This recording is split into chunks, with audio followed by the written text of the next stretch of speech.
现在我可以进去了吧？除非我死，否则你休想！你以为我不敢？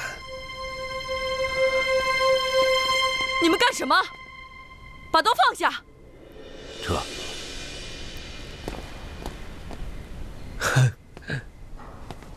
哎呀，和大汉的高手过招，果然有点意思。不过怀护卫，下次可要记得把衣服穿好了再打。走了。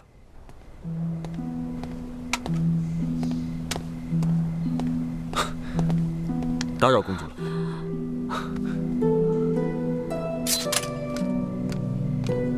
哎，你这人是不是有毛病啊？过段时间就要发议政。不，其实他是个聪明人。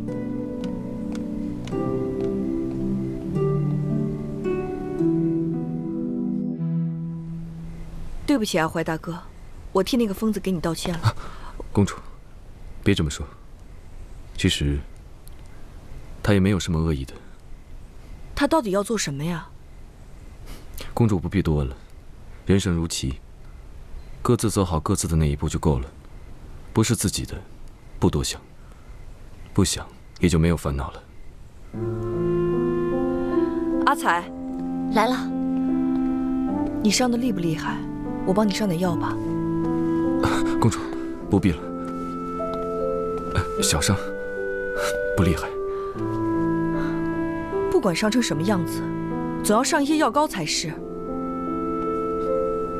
公主，不劳烦你操心了。怀大哥，让我看看。公主，真的没事。属下告退。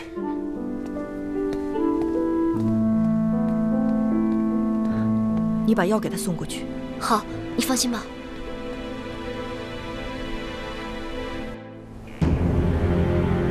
我乌孙上承天命，至今100有余年，所赖皇天佑护，军民一心，风调雨顺。今北有匈奴，东临汉庭，轻易盟好，永结安宁。国之习俗，以上为尊，须敬天地；以长为尊，须孝父母；以左为尊，须明大小。希冀左右夫人互敬互爱，母仪国邦。匈奴韩国右谷李王之女胡姑，貌美体健，英气勃发，封左夫人。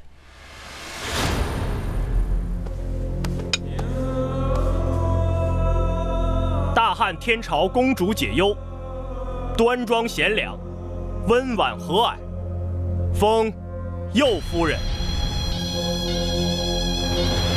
孤才博德浅，蒙上天眷爱，有邦不弃，竟得此2位佳偶，不胜感激。唯愿夫妇同心，择爱足邦，何乐不享？坤敏英明。你去挑几样贵重的东西，给大汉公主那边拿去，就说是我送她的贺礼。喂，左夫人那边也一样吗？啊，她那边就不必管了。哦，对了，你倒是提醒我了，胡姑送来那2只人参，你也分1只给解忧拿去吧。啊，恕老奴多嘴。当日解忧也在场，如此这样，您觉得合适吗？他若是个明白人，便会知道我的意思。去吧。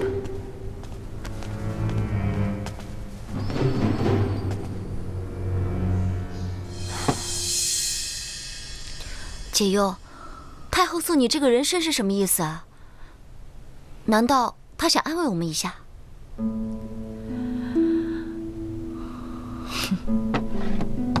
上来。阿彩，你还记不记得以前我们在戏班子的时候，生活的无忧无虑的，自由自在的，多好啊！就是那个时候，咱们从来没有想过要去猜谁的心思吧？现在不一样了，我想太后送我这颗人参是想告诉我，虽然我是右夫人，但是我和左夫人胡姑一样尊贵。她是想平衡一下，看一方得势，她就站到另外一方。哼，那也太小看我解忧了吧？嘘，人心怎么可能用人参来收买呢？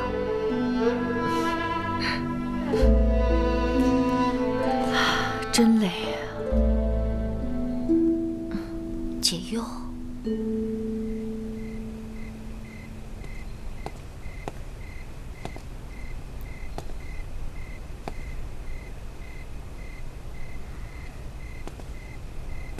夫人深夜未眠，是不是有什么心事啊？解忧有一事不明，想跟昆明当面请教。哦，好啊，说来听听。3个月前，你派使者去长安面见皇上，说细君夫人亡故，国不可一日无母。皇上念君情真赤诚，所以怕我前来和亲。谁知道胡姑比你先到，是吗？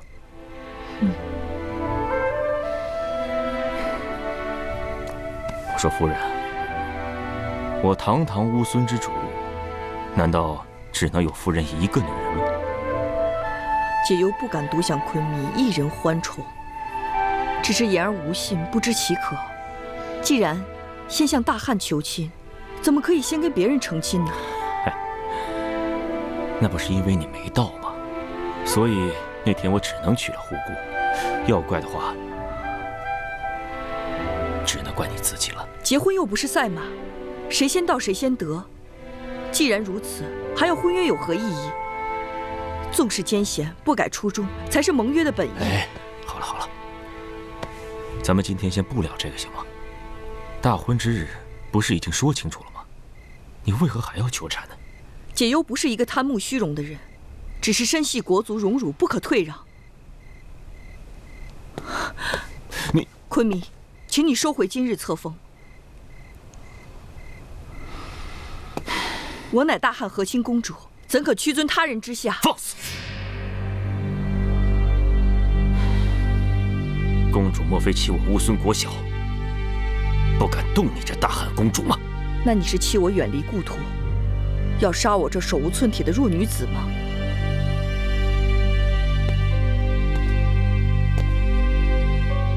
那姑问你，你到底是要你这条命，还是要左夫人之名？可以都要吗？姑要说不给呢，那我就自行了断。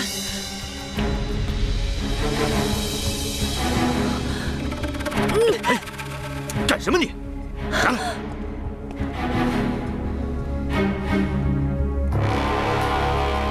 宫里宫外，你们没一个让姑省心的，不是想威胁我，就是想勒索我。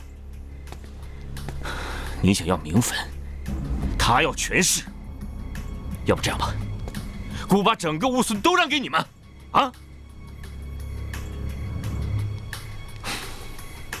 解忧，我问你，你真的那么想当这个左夫人吗？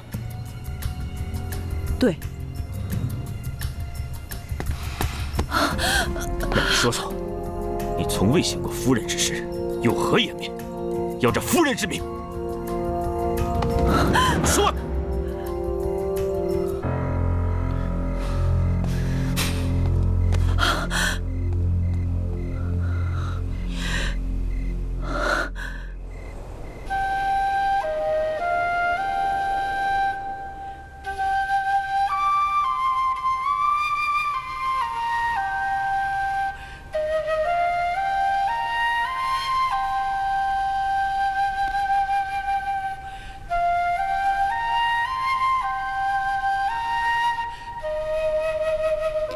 翁归将军，这吹的是什么曲子啊？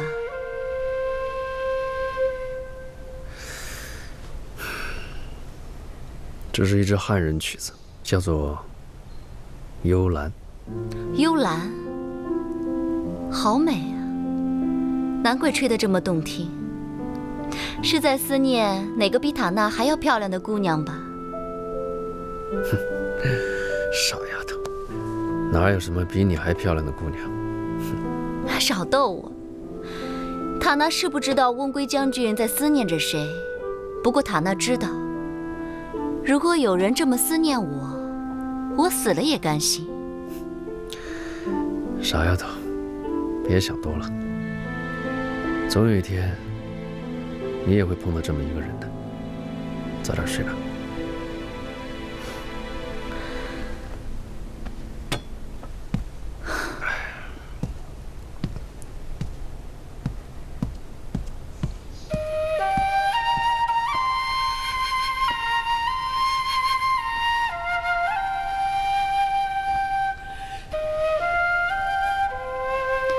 他们都说您是浪荡公子，每隔几日便来塔娜这里休息。可是他们都不知道，您从未上过我的床。塔娜不明白，您这究竟是为了什么？到底要装到什么时候？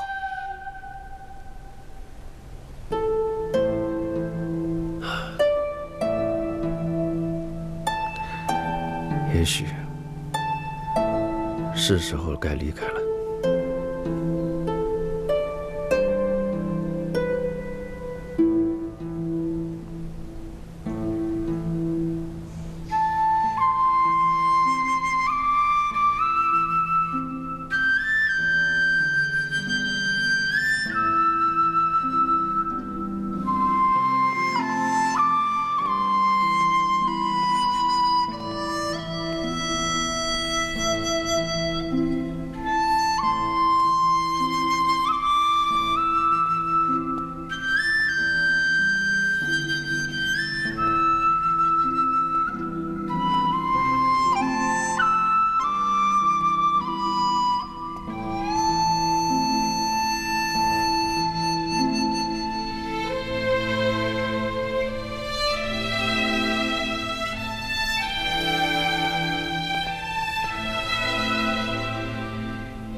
左夫人宫里张灯结彩，人人喜气洋洋，热闹了好久。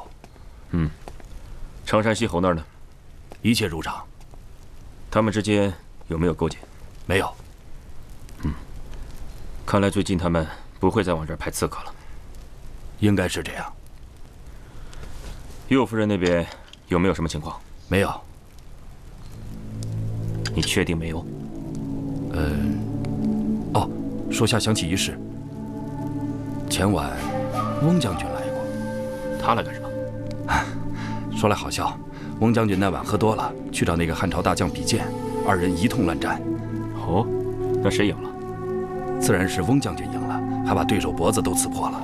右夫人没管管？右夫人听见动静之后，叫骂着就出来，谁知道翁将军跑得更快，右夫人还没到他的面前，就早已不见踪影了。我这个弟弟啊，从小到大就爱胡闹。别管他了。哦，对了，左夫人那边也盯紧了，所有往来的信件都要彻查。属下明白。把右夫人那儿的人都撤了吧，也该让你的人歇歇了。我等誓死效忠昆弥，不怕辛苦。不用了，左夫人现在春风得意，不会再加害右夫人了。你的人也该休息休息了。昆弥真是用心良苦。我这一份用心，恐怕也只有你能明白。好了，太晚了，你回去吧。喂。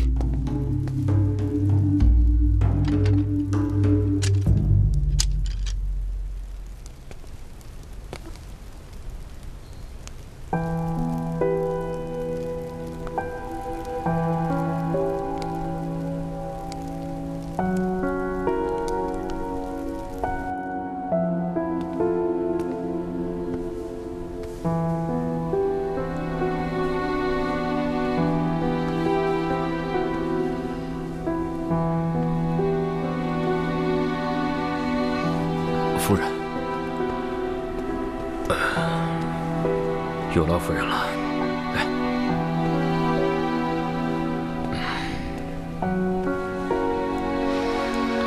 昆明，我初来乍到，有很多规矩都不懂，所以你不要生我的气。昨日我顶撞你。好了，不必再说了，全都过去了。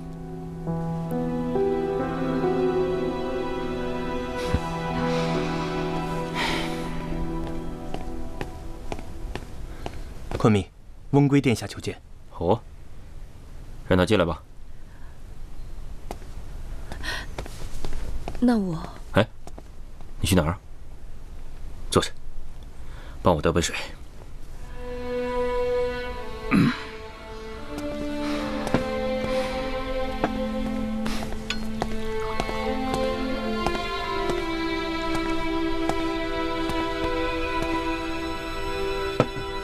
解忧先行告退。哎，坐下吧。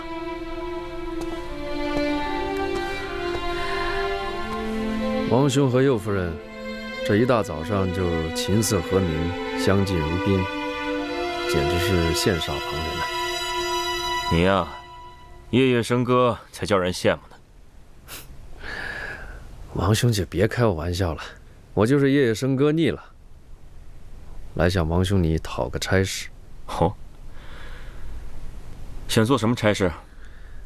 我想远去边境，为乌孙戍边守疆。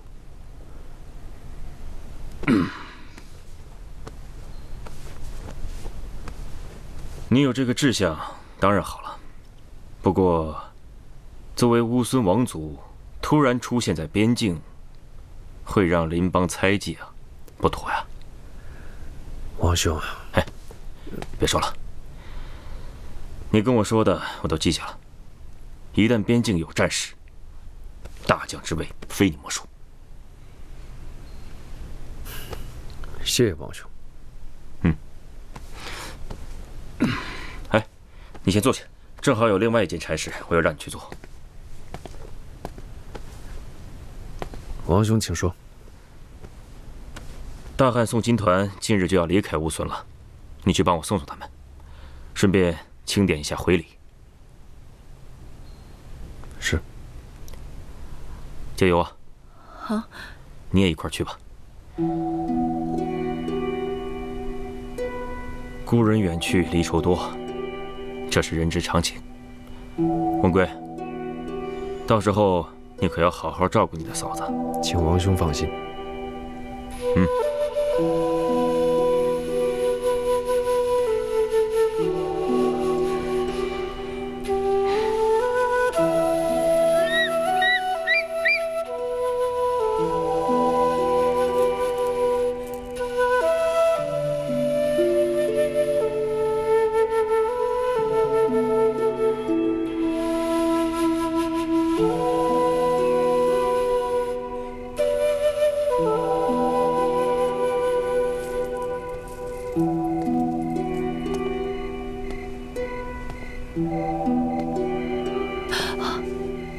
昆明，这么晚来，你有什么事情吗？有件事我想问问你。何事？你一个汉人女子，身上怎么会有我乌孙的佩刀呢？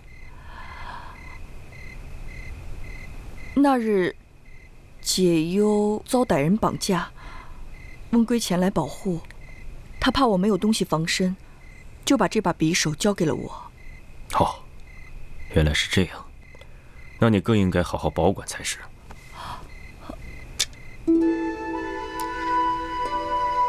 不过，以后保护的事就交给我吧。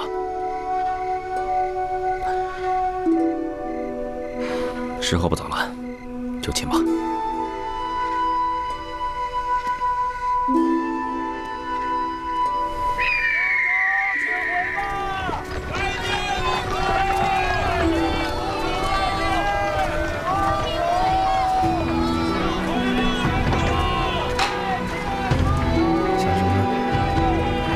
说话。你看眼前这片景色多美啊！上苍为我们创造了如此的美景，还有什么是不能满足的？你要记着，在这片草原上面，想哭就哭，想笑就笑。自由永远是最重要的。有什么心事，不用憋着。以前我总是不明白，这世间为何有你这样的男子，大大咧咧、马马虎虎，什么都不怕。直到来到这片草原上，我才明白，原来你和这片草原是一样的。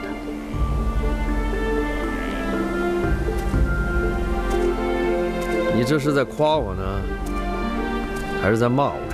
不是每个人都可以像你一样自由自在、无拘无束的。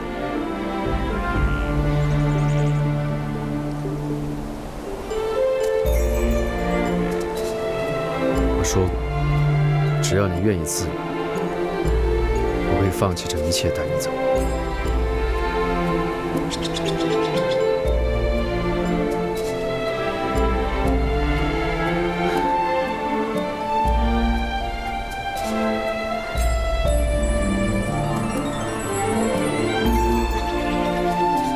我已经嫁给你哥哥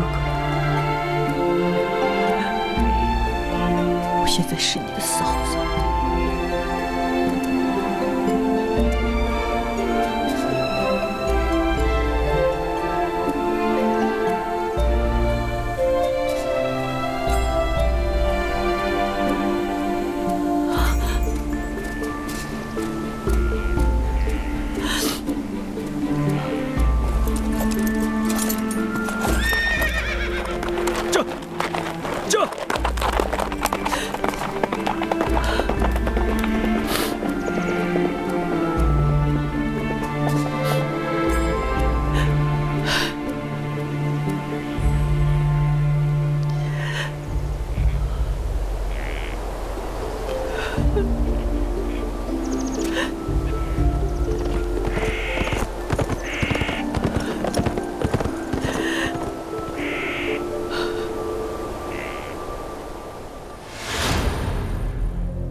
谁呀？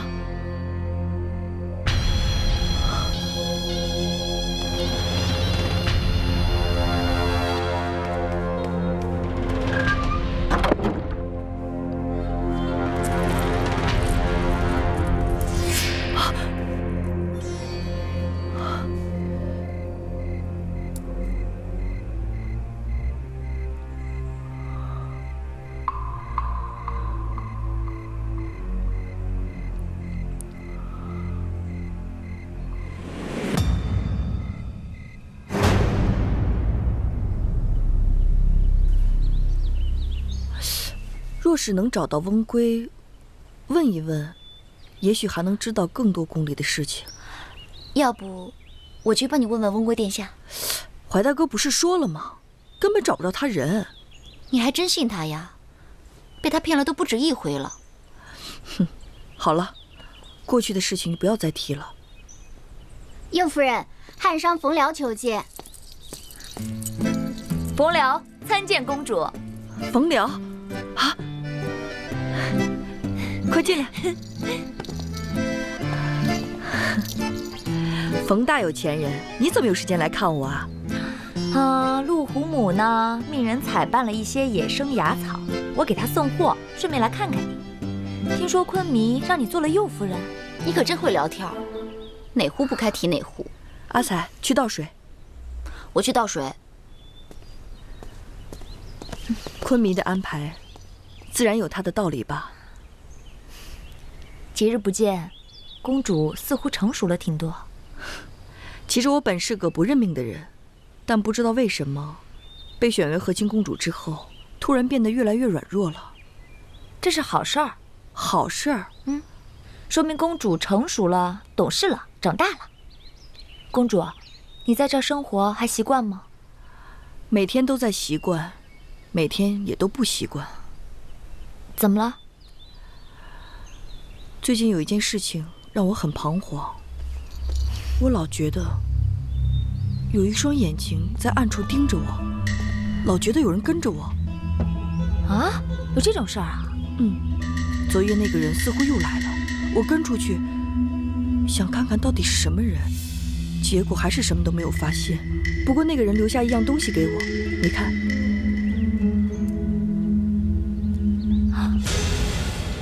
这是细菌公主之物。什么？3年前我亲手采办的，绝对没错。如果这只簪子真是细菌公主的，为什么会在这个神秘人手里？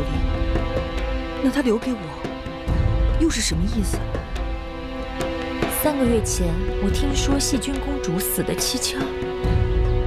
天哪，那会不会是细菌公主的鬼魂回来了？细菌公主是上一任大汉的和亲公主，就算是鬼魂，也算是我的姐妹，不必害怕。是不是还没有祭拜过？啊，完了，一定是细菌公主怪罪我们了。来了这么长时间都没有去拜她，怎么办啊？我怎么把这事给忘了？也不迟啊，现在去。公主，属下觉得咱们这么擅自出宫去祭拜细菌公主，实在不妥。有何不妥啊？公主，我知道我这么说你肯定不高兴，可这是属下的职责。怀大哥，不要总把我当孩子。我没有，是昆明。拜见昆明。这是要去哪儿啊？回昆明。最近，右夫人寝食不安，身体不适，想去祭拜一下。祭拜谁？去细菌公主。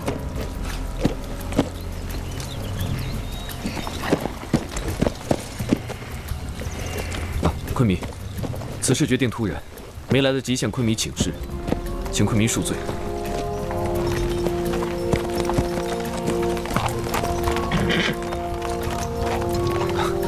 昆明，这是属下的主意，只是希望右夫人能够早日把身体养好，替昆明诞下子嗣。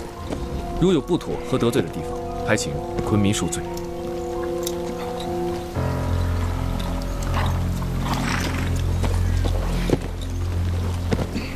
早去早回。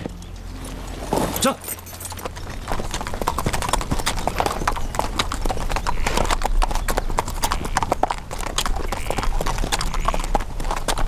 走吧。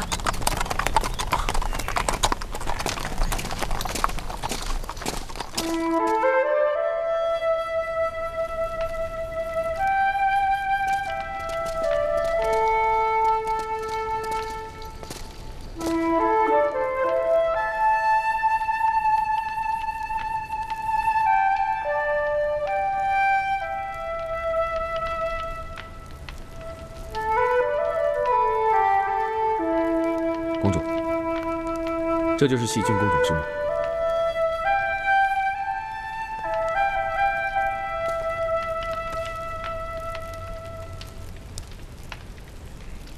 细菌姐姐在上，解忧今日前来祭拜姐姐，望姐姐在天之灵保佑解忧化险为夷，平安无事，保佑乌孙和大汉同心同德，永结联盟。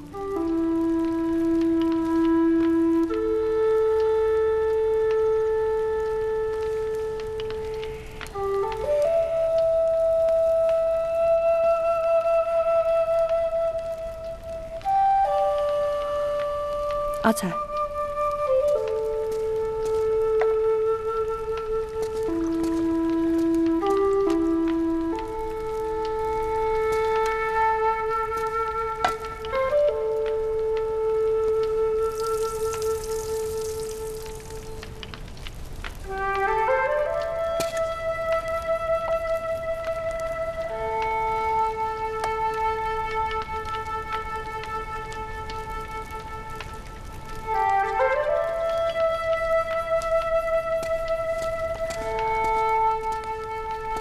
走吧。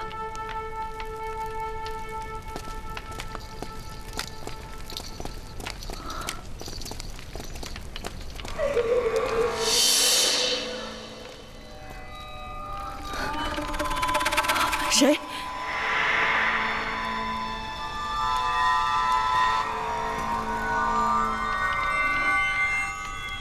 谁在哭？你听错了吧，公主？我们赶紧走吧。我也听见了。先别说话，我们分头去找。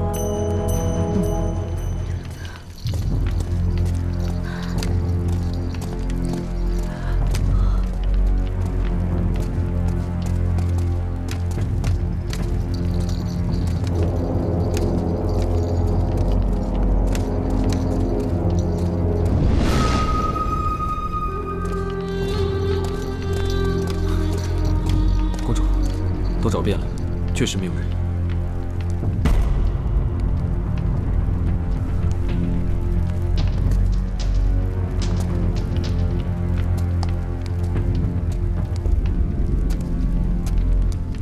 姐姐，解忧先行告退了，改天再来看你。姐姐若是在天有灵，听见妹妹所言，若是有什么冤屈，尽可托梦给我。我一定为你鸣冤。解忧，我们早点回宫吧。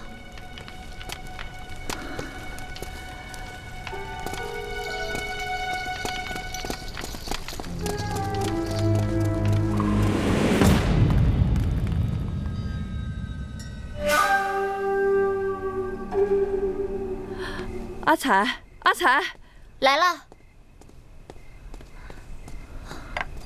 方姑娘，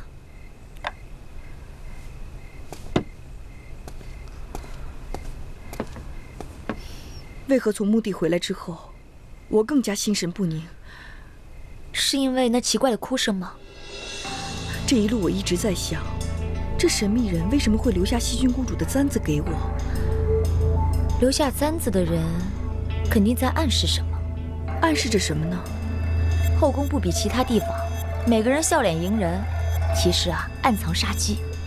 别看这个簪子表面华美，也许是个杀人利器。杀人利器？细菌公主的簪子代表着细菌公主，而细菌公主的死因又格外的蹊跷。我行商这么多年，也听过不少传闻，说细菌公主死的时候怀有身孕，连昆弥见她最后一面的时候，她都说不出话来。天哪，这也太可怕了！解忧，你可得当心点儿。这后宫处处明争暗斗，为的都是争宠二字。我若不争宠，就不会招来杀身之祸。可我若真的不争宠，这大汉和乌孙的联姻又失去了意义。我到底应该自保，还是应该完成我的使命？细菌公主一定是选择了后者。所以才招来杀身之祸。昆弥驾到！昆弥，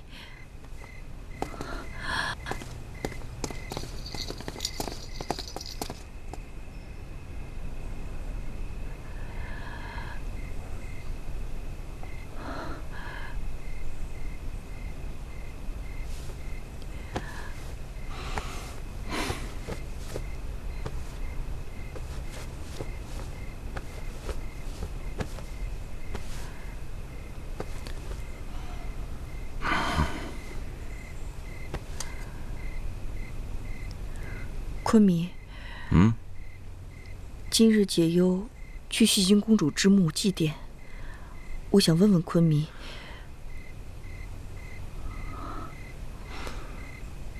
莫要跟姑提细菌之事。解忧有一事不明。我让你别提细菌之事，你听不懂吗？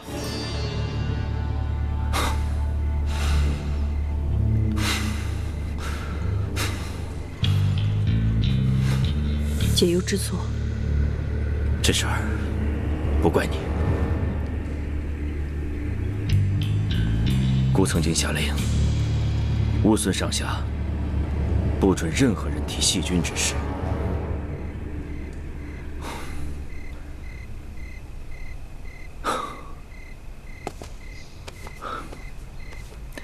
今晚夫人，你就先自己睡吧。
大的乌孙竟找不到可以交心的知己，所谓的夫君也还恋着旧人。或许只有他能告诉我细君的故事。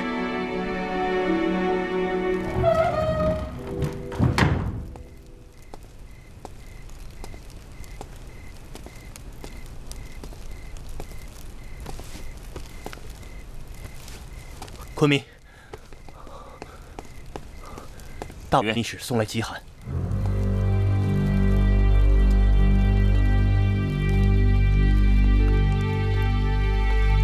大元的主战派一听说我跟匈奴和大汉和亲，就蠢蠢欲动，在边境增加了10万兵力。那这不正是把翁归将军派去戍边的大好时机吗？不行，派他去戍边，就是把兵权交给他。把兵权交给他只是表面，但其实质是置他到边关，远离都城。他离都城越远，离皇位就越远。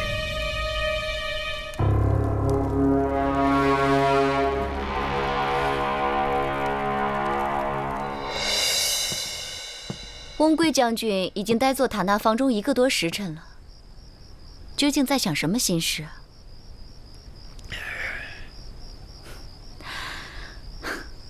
就算你不说，我也能猜得到。有你这么个红颜知己，是我翁归的福气。我哪算什么红颜知己啊？顶多是在翁归将军闷闷不乐之时，提供一个清静的场所罢了。红颜知己嘛，应该是可望而不可求，可遇而不可及的。怎么了？没事没事，旧伤。哎呀，这最痛的和最难愈合的就是旧伤了。翁归将军说什么呢？没说什么。这天明，我就要走了。你哪次不是天明就走啊？这次只怕一时半会儿不回来了。去哪里？戍边。戍边？你旧伤还未愈，就要去戍边？戍边是因为有比旧伤还重的伤。就是为了去疗伤才去戍边的。那为何走得这样急？昆明的旨意下了，其实我早就该走。我这一走啊，大家都省心了。可是我会想你的。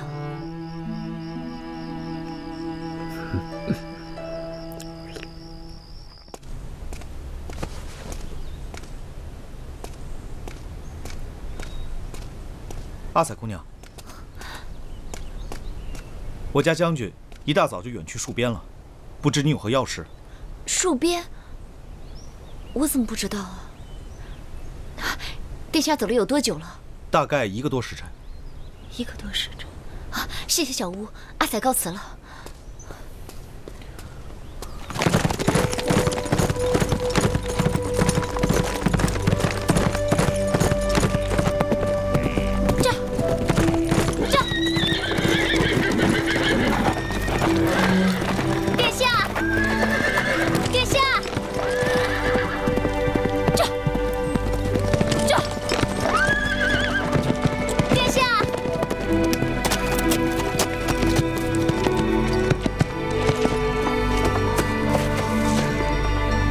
阿彩，这解忧她怎么了？公主没事儿。没事儿，没事儿就好。是我自作主张，听说昆明派殿下去戍边，所以特意赶来送行的。是我自作主张，听说昆明派殿下去戍边，所以特意赶来送行的。难为你有心，多谢了。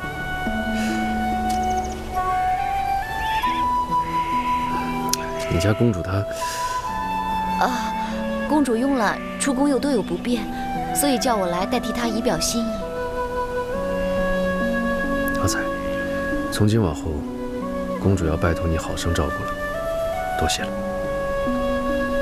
照顾公主本来就是阿彩的分内事，将军又何必多礼呢？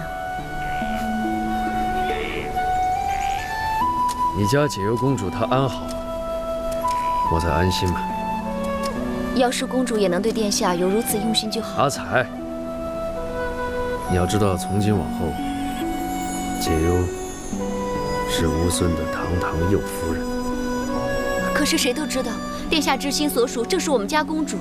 难道你们赴乌孙途中双双消失？你身为公主的贴身侍女，应该知道什么话当讲，什么话不当讲。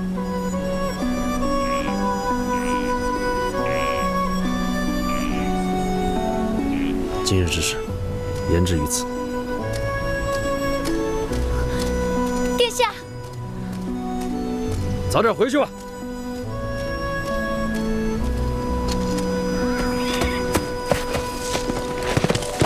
就！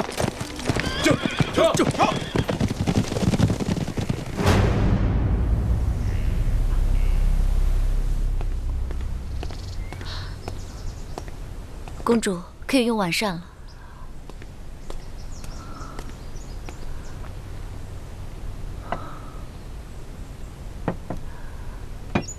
阿彩，今天一整天都不见你人影，你跑到哪里去了？去看戏了。出宫看戏吗？听左夫人的侍女说，都城来了一个汉人的戏班，我没忍住就出去看了。你最好别再这样了，至少应该跟我说一声啊！左夫人的侍女，传到左夫人耳朵里，我看你怎么办。好了好了，阿彩知道错了。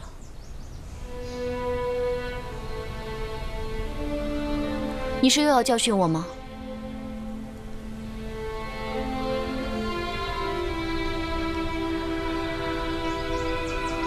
阿彩，你坐下。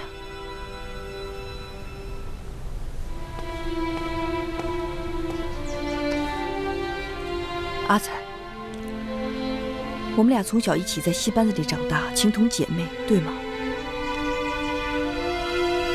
所以在乌孙，你也是我唯一的依靠，你知道吗？可是为什么刚才你跟我说话的时候，让我感觉到你心生厌恶？公主多虑了，阿彩不敢。不是跟你说了吗？只有我们两个人在一起的时候，你可以不用叫我公主，还是叫公主吧。现在越叫越顺口了。公主赶紧用晚膳吧，一会儿该凉了。你怎么了？最近怎么变得怪怪的？阿彩没有变，是公主变了。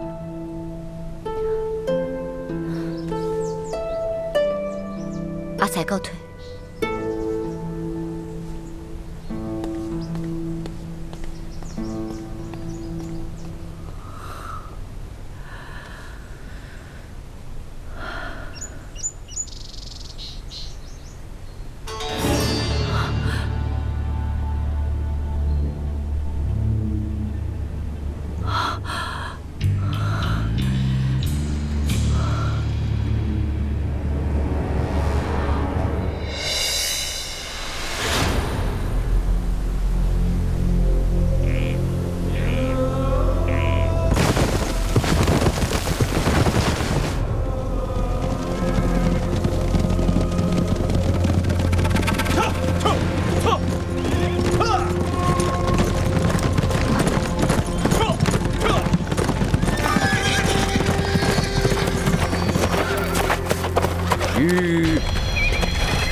等你很久了，是等我送你上西天吗？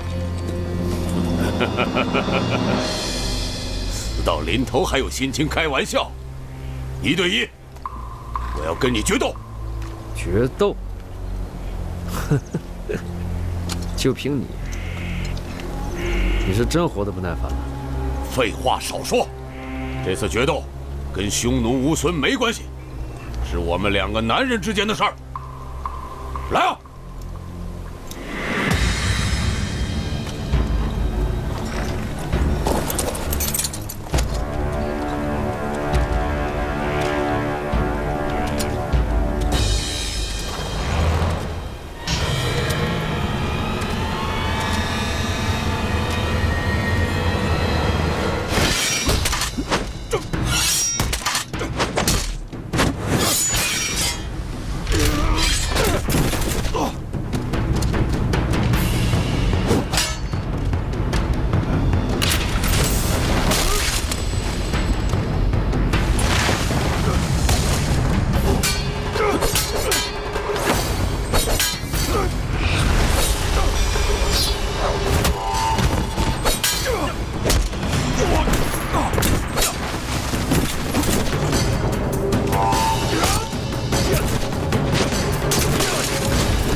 你输了。保护将军！保护将军！保护将军！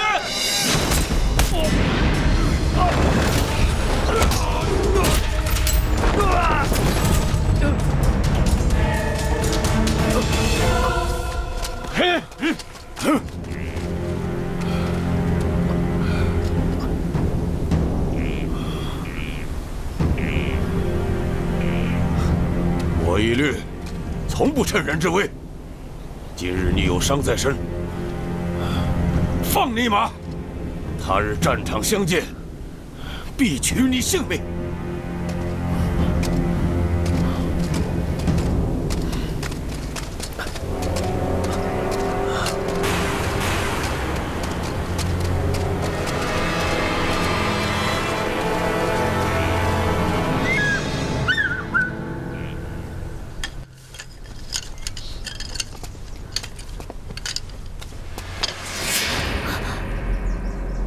公主，我又看到那个人了。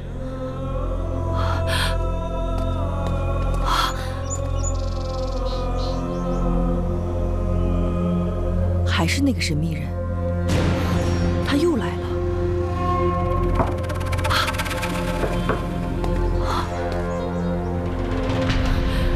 谁啊？谁？我去。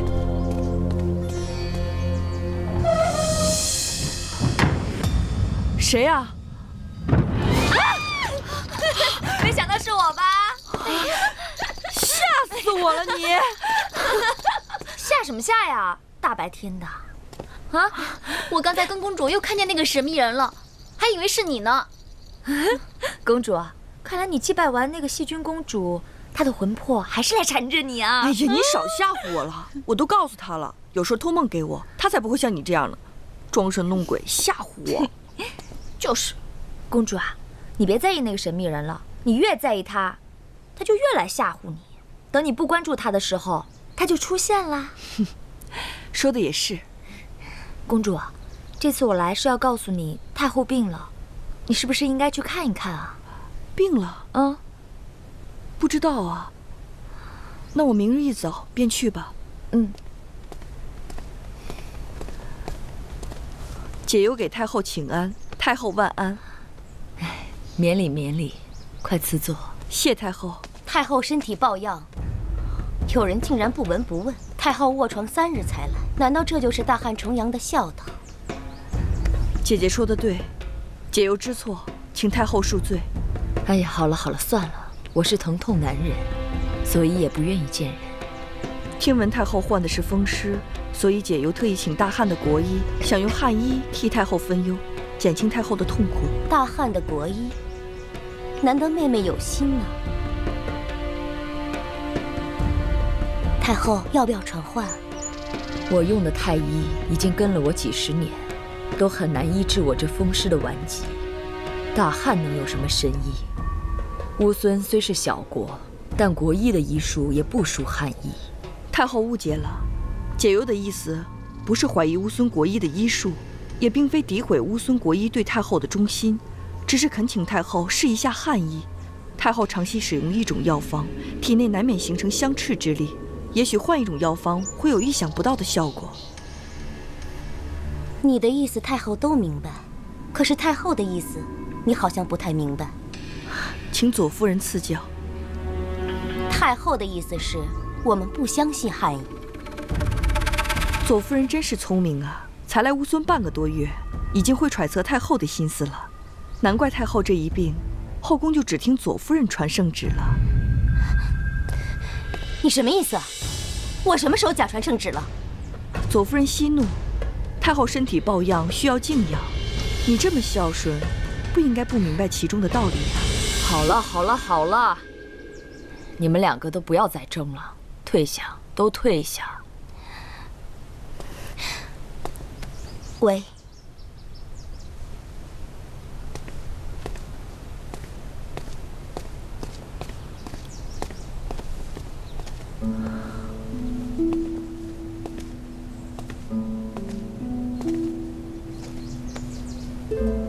太后，随解由入嫁吴孙的国医叫奕硕，是汉帝钦点的大汉第一女国医。由此可见，汉帝对奕硕的信任。按大汉的传统，医术向来传男不传女，此人却被封为国医，可见医术高明。解忧的心意，我自然是明白，但我从来不看汉医，你也就退下吧。烦请太后斟酌。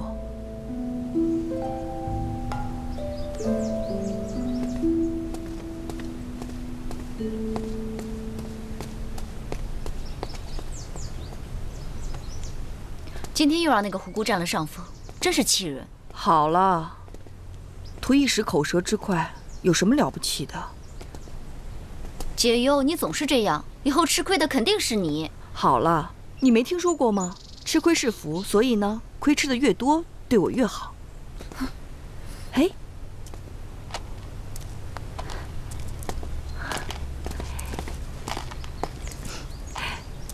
你是谁啊？你在这里干什么？我把进贡给皇太后的药材给撒了。药材？阿才，你去问问奕硕，咱们有没有这样的药材，速去速回。嗯，好。谢谢夫人。不用害怕，要是我们有的话，你就拿去用好了。谢谢。哦，对了，您是左夫人还是右夫人啊？我是右夫人，解忧。你就是大汉来的解忧公主啊！我常听我哥说起你。你哥哥？哦，我哥哥是常山西侯。就是他和小苍狼把你接来乌孙的。你是常山西侯的妹妹？我叫阿依娜。那小苍狼又是谁啊？小苍狼就是翁归将军。翁归？为什么叫小苍狼啊？我从小就这么叫他。你们从小就认识？按你们的话说，应该算是青梅竹马吧。可是吧，我哥不太喜欢他。是吗？我哥也不太喜欢你。不喜欢我？他说你性格古怪，阴险多疑。反正吧，他把你接来之后，说了你好多坏话。哦，你哥哥这么讨厌我啊？可我不讨厌你啊。反正吧，我从小就跟他唱反调，他讨厌的我都喜欢。那你也喜欢小苍狼吗？小苍狼整天出去沾花惹草，我才不稀罕他。那你知道小苍狼在哪儿吗？他被昆弥派去戍边了。戍边？很远吗？都走了2天了。公主，这种药材咱们有，医硕说是治疗风湿的珍贵药材。太好了，快带阿依娜去拿。阿依娜，阿依娜，去吧。多谢右夫人。走吧。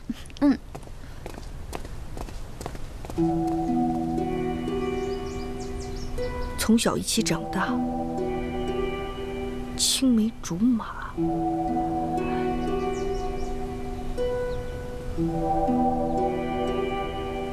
什么？她是常山西侯的妹妹？那你还把咱们的药送给她？你知不知道那个药材有多珍贵啊？她是她妹妹，又不是常山西侯。再说，就算是常山西侯，我们也不能不救人于危难之中啊。解忧，你总是这样。常山西侯来迎亲的时候，我就看出来他不是个省油的灯。进宫之后，他果然是亲匈奴的那一派吧？哎呀，好了，我知道你是为我好，但是我觉得这世界上没有绝对的好人，也没有绝对的坏人。要知道，在后宫树敌可是下策，要是能化敌为友，对我们岂不是更好？在皇宫的时候，皇上就派最有学问的大臣教你礼仪诗书，你不是说听不懂，就是学不会，好嘛？现在倒说的文绉绉的一坨。好了，我知道你是为我好。一国一道，快请他进来。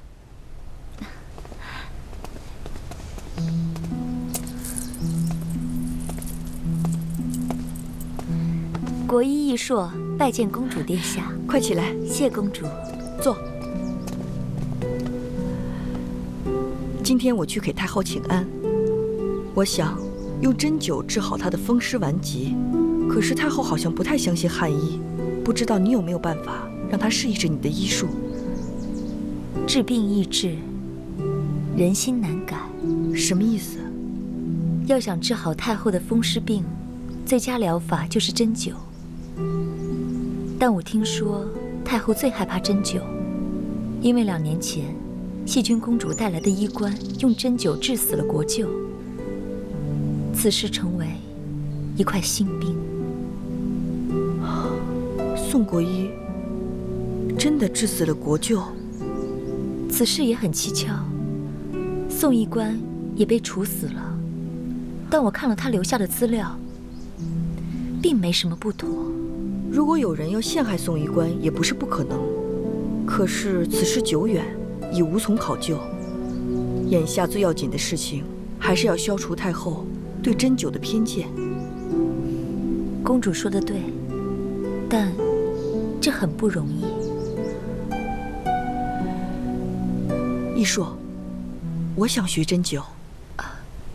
公主慎重，针灸不易学，而且要付出太多代价。你是开国以来悬壶济世的第一女国医，你付出的代价，难道比我学针灸要少吗？一说是民女，公主却是金枝玉叶。什么金枝玉叶呀？我们以前都是跑江湖的，同为女儿身，你可以成为第一女御医，那我为什么不可以成为第一个会医术的和亲公主呢？事在人为嘛。那最短时间内学成，必须要拿自己试针。拿自己试针，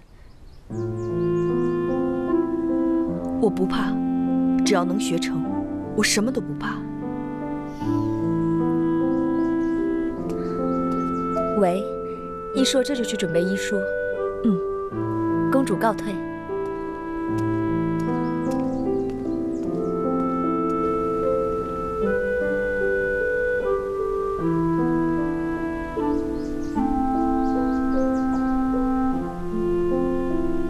解忧，想什么呢？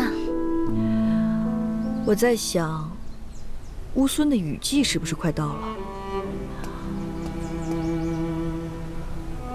也不知道乌孙的雨季是不是和我们关内的雨季一样，让人忧伤啊。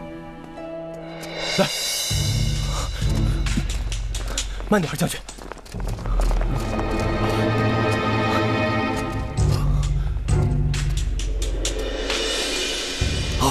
将军伤得这么重，突遭匈奴大将义律，2人执意决斗，谁知牵动了将军的旧伤。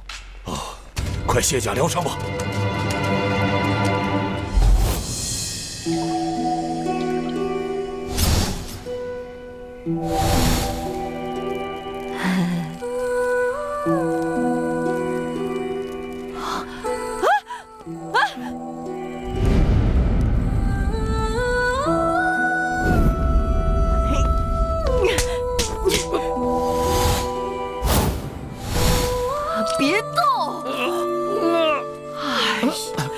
是不是个男人啊？你到底是不是女人呢？下手那么重！你再说一次！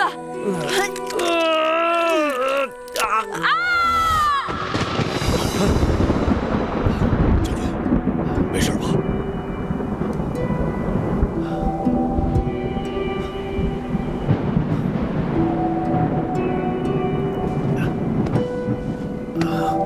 你没事吧？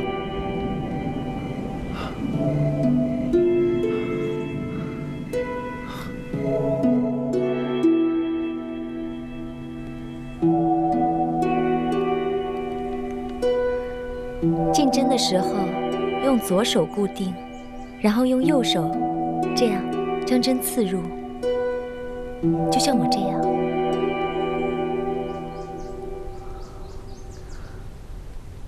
夫人，常山西侯的妹妹阿依腊求见。她怎么来了？不会是又问咱们要什么名贵的药材进贡给太后吧？就算是，那也不能避之不见呀。好人都让她做。好了，别那么小气啊！快让她进来吧。阿依腊，快来。拜见右夫人。坐下。怎么，右夫人病了？啊，阿彩姑娘是怕我把右夫人偷学针灸的事儿说出去吧？你真是个小机灵鬼，骗不了你啊！我知道右夫人一定是想偷偷的给太后一个惊喜。你放心，我不会说出去的。那你发誓？发誓。这姑娘年纪轻轻的，还知道汉医的针灸。我是跟熹君公主学的。你见过熹君公主？我还问她借了好多汉书呢，可惜还有好几本没有看完，她就走了。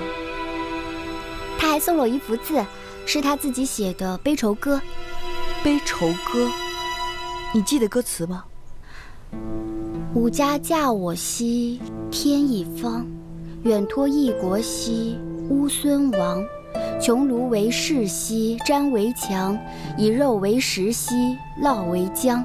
居长土司兮心内伤，愿为黄鹄兮归故乡。好凄凉。叶夫人可千万别说出去，我怕被昆明知道了会不高兴。昆明不知道他的女人内心很愁苦吗？我觉得吧，他就算是知道，也会装作不知道。你平时也看汉书吗？我还偷偷学过汉医。我以前用汉医治好过母亲的风寒。若是乌孙多些像这样的姑娘就好了。是啊，要是你哥哥也像你这样，就可以劝一劝太后了。我哥哥啊，其实吧，我哥哥没他们说的那么差。他们是谁？就是小苍狼他们。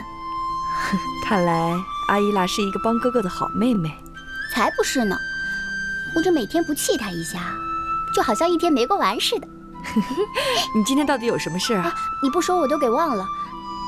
跟我来。哎，咱们也去吧。你看，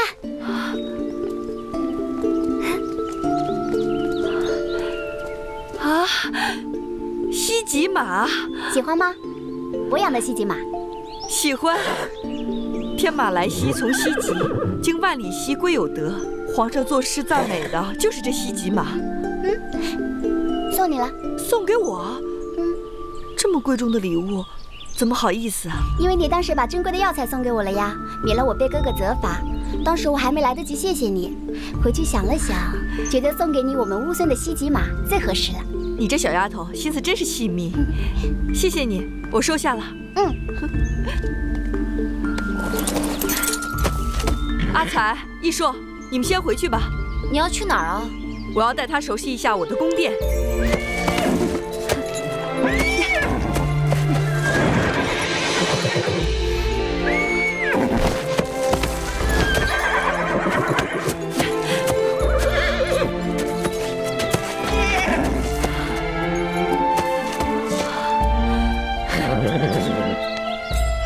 真是匹好马。他这是哪儿学的功夫啊？皇上教的。你们大汉的皇上还有这本事？走吧，驾。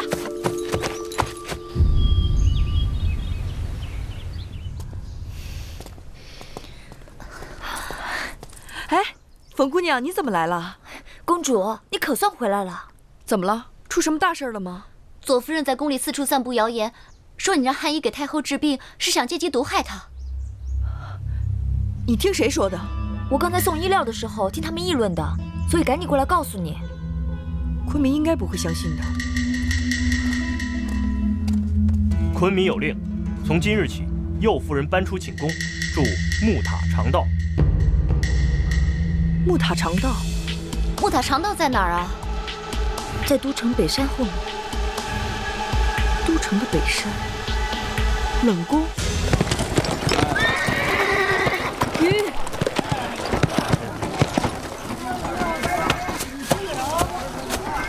华殿上，怎么了？公主出事了。什么？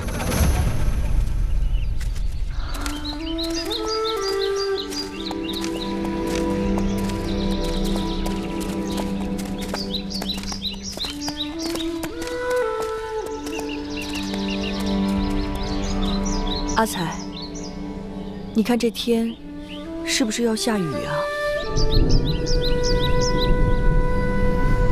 看来我们是躲不过这场雨了。这乌孙的雨季果然是来了。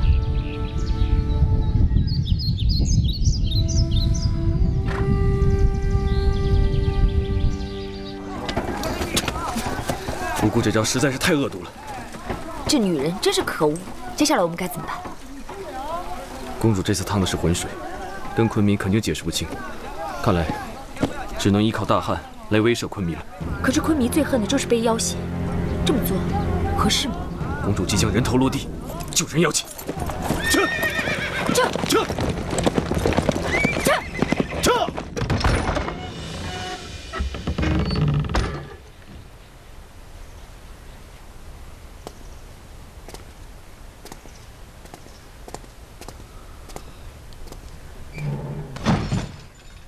解忧叩见昆明。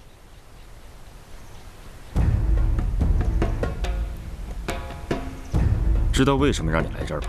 知道，因为昆明听信了谗言，以为我要杀太后。太医说，太后是因为服用了阿依腊进贡来的温补药材才会发病。阿依腊，我从小看着她长大，她从不会撒谎。她说这些药材是你给的，是事实吗？是事实。那你还有什么话可说？我的药材原本是没有问题的，也许太后在服用药材的时候，同时进补了一些相冲的药材，所以才会这样。你是怀疑太后用了20-30年的太医有问题了？我可没这么说。那你什么意思？我乌孙虽小，但赏罚分明，尤其是后宫，更加严苛。如果解忧有意而为之，我甘愿受罚。可是此事蹊跷，还望昆明明察秋毫。不用查了。我告诉你，如果太后有什么3长2短，你就是弑母之罪，到时候就要把你斩首示众，以儆后人。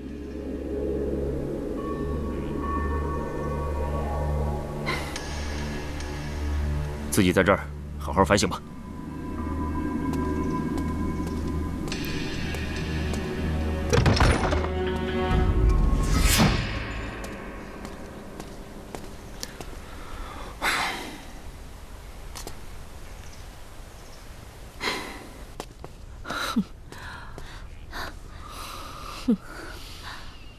明明就不是我做的，查都不用查，就给我定罪了。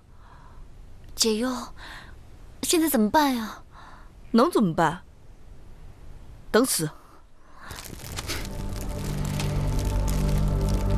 小小乌孙，成婚不到1月，就把大汉公主打入冷宫，岂有此理！传我的命令，整兵3万，挺进玉门关，随时待战，以防公主不测。大人，此事要不要先上奏皇上？我会找个更有说服力的理由上奏皇上。诺。这个雨到底什么时候才能停啊？我们什么时候才能离开这儿？烦死了！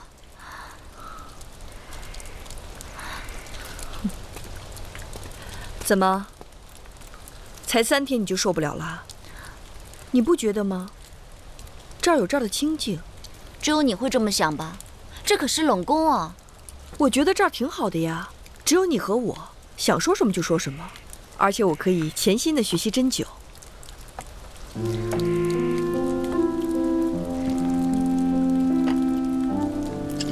解忧，冷宫潮湿，把衣服穿上吧。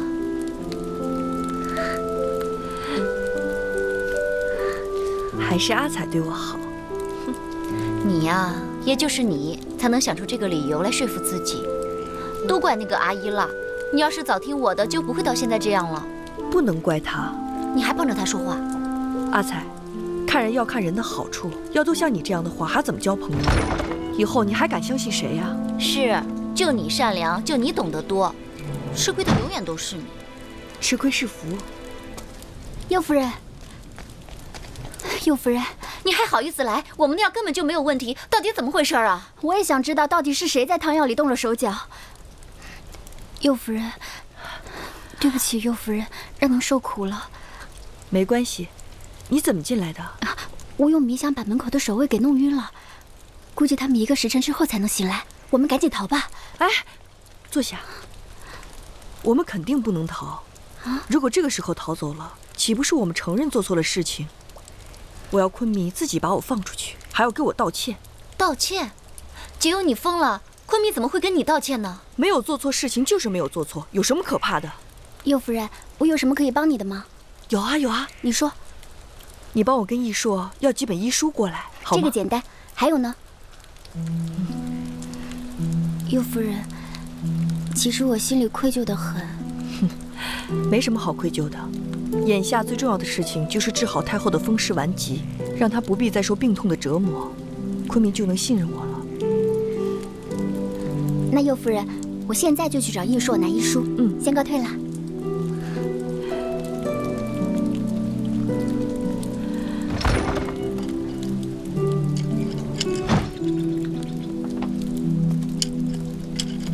你真的相信他会帮咱们吗？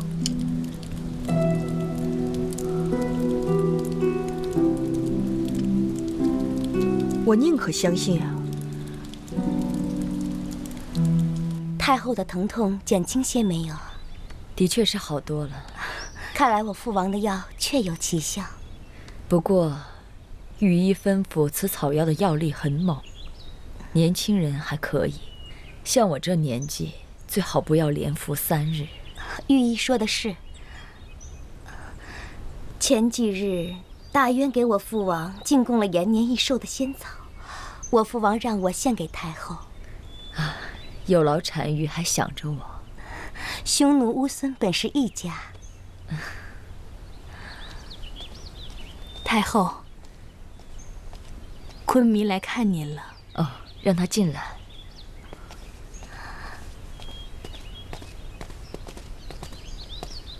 母后，拜见昆明。孩儿给母后请安。哦，快请起，快请起。赐座。母后今日气色不错，好些了吧？好多了，疼痛缓解了，睡眠自然就好了点儿。哦，对了，我听说你把右夫人押到木塔长道去了。是，这次孤必须惩罚右夫人，以警后人。解忧虽然有过失，但也不至于用极刑。惹恼了大汉，对我乌孙并无好处，莫要自找麻烦。是。太后宽厚仁爱，虎姑敬佩不已。可是右夫人恃宠而骄，一向轻蔑乌孙，还有谋害太后之嫌，难道太后这都要忍？我身为乌孙皇太后，就要处处为乌孙子民着想，而不能为图一己之快，解一己之恨，谋一己之利，而做出伤害我乌孙百姓的事情。你也要记住这些。你身为左夫人，乃乌孙国母，就要处处为乌孙子民着想。是太后。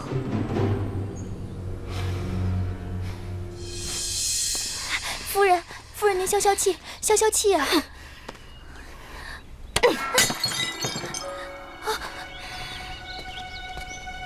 常山拜见左夫人。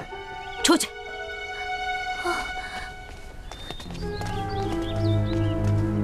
左夫人，太后不治那个贱人的罪。小侯正是为此事而来。小侯认为，左夫人需要再忍耐些时候。你懂什么叫此消彼长吗？再忍下去，我左夫人的名号都要让给他了。小侯明白，但是夫人现在急不得。咱们现在确实拿解忧没办法，咱总不能给太后下毒吧？下毒？好啊。哎，左夫人，我就是随口说说，这可是大逆不道啊！你话一出口已经大逆不道了，怕什么？给太后下毒，栽赃给解忧，太后死，昆明盛怒，必然处死解忧。乌孙国丧，大汉记仇，一举两得，岂不完美？左夫人，小侯该死，这事儿万万使不得，请左夫人三思啊！起来。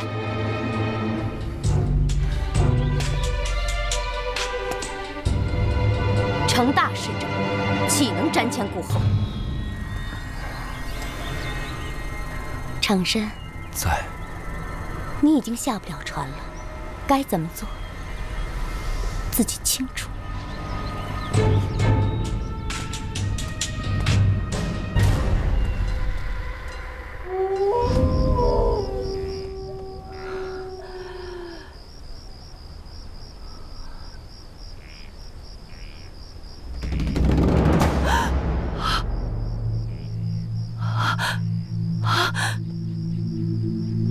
你是谁？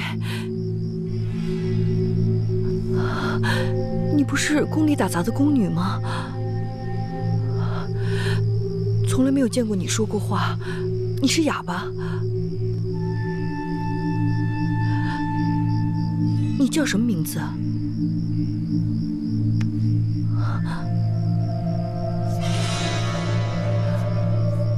西女，西女，细君公主的簪子，是不是你给我的？你怎么会在这儿啊？昆离驾到！你怎么进来的？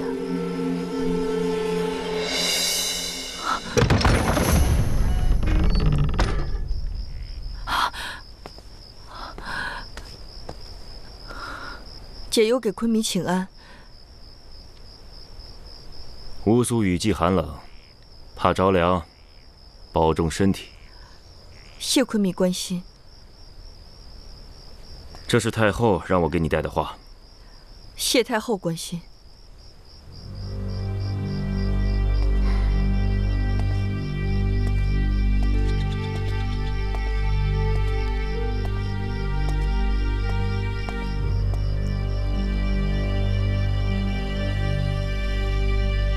你还有什么想要的吗？没有了。真没有了？嗯，真的没有了。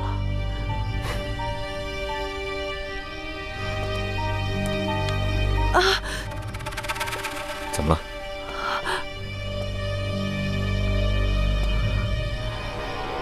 怎么搞成这样？为了能让太后早日摆脱风湿顽疾，我用自己施针，只是为了让太后相信我们大汉的医术对她的风湿疼痛有疗效。我绝无加害之心，请昆弥再给我几天时间，我一定让太后相信我汉医针灸的疗效。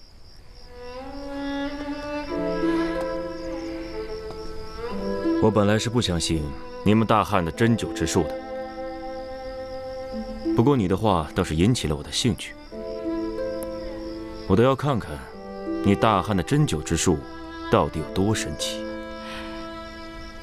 一定不会让太后和昆弥失望的。我倒要看看你大汉的针灸之术到底有多神奇。一定不会让太后和昆弥失望的。嗯。昆弥，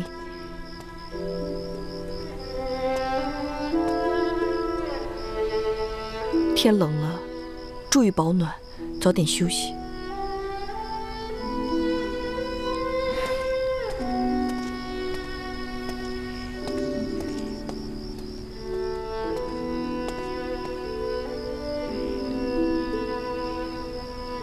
把门关上。喂。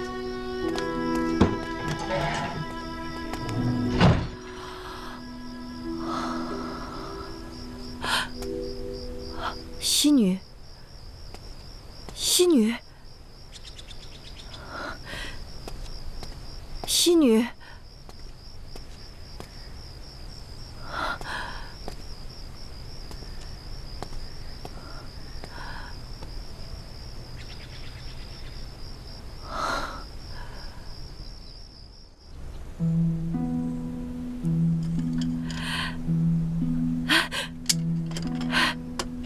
太好了，阿依拉，你可帮了我大忙了。小事一桩，右夫人，你还有什么吩咐的吗？你记不记得一个叫西女的婢女？西女，是细君公主的贴身婢女吗？我知道她，可是自从细君公主病逝之后，她就不见了。有人说她是被细君公主的灵魂带走了，也有人说他是自杀了。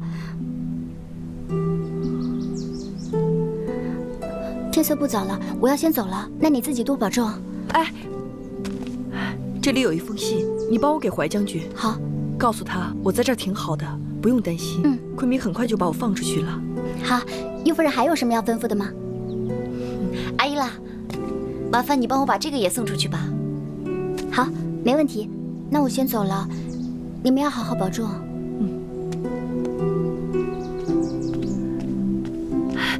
阿彩，是给班主写的信吗？是啊，总得让班主知道我们过得怎么样嘛。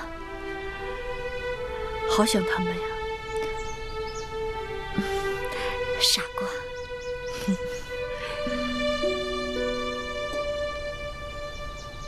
这些钱，二位大哥拿着买酒喝。哦。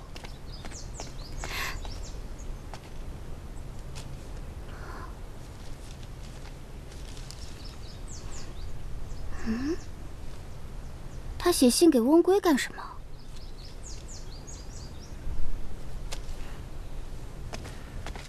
这草原上的雨季就要到了，记得提醒兄弟们注意保暖，切莫染上风寒。喂，将军，都城来信。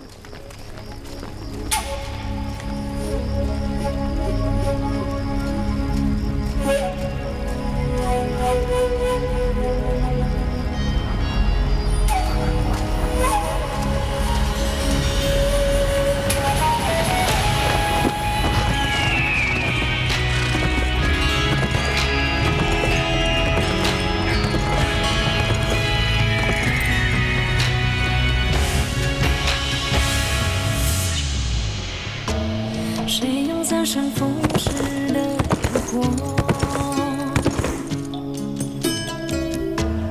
换你一次长意的交错。当夜绿了岁月的长河，我还要等着你来找我。花开不见月朗。解忧回来了，他回来了，我会保护你，一定会保护你。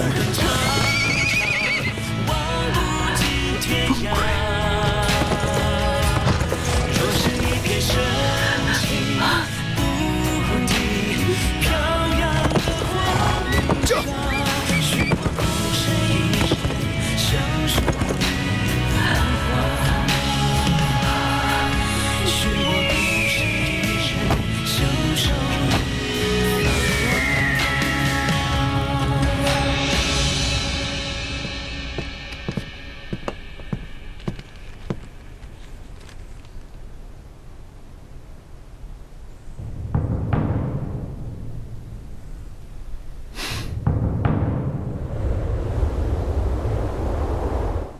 阿才，今天的妆容一定要精致一些。我只有这一次机会了，成败在此一举。解忧，我害怕。怕什么？要是太后不信你，不让你扎针，可怎么办呀？我想办法说服她。若是太后没有被你说服呢？哎呀，你别老说这些丧气的话。你想在这冷宫里住一辈子啊？我当然不想了，我恨不得现在就能出去。那你就别若是若是的了，真忍不住要说你就说。若是这次成功了，昆明接我们回宫，吃点什么好吃的呢？你呀，你就是不知道愁。那要不然呢？你想吃什么好吃的？芙蓉糕，我也想吃。好吧，那我赶紧帮你梳妆，咱们过去吧。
解忧给昆弥太后请安。汉仪观一硕给太后昆弥请安。右夫人，今天让你给太后施针，是太后赐给你的天大恩宠，你可知福？解忧知福，所以解忧愿冒死一试，定为太后治好风湿顽疾。快起来吧，站着说话就可以。谢太后。我本不相信大汉的国医，更不信针灸之术，这你可知？解忧知道。可我听昆弥说，你为了让我相信针灸的神奇功效，拿自己试针，我方被感动。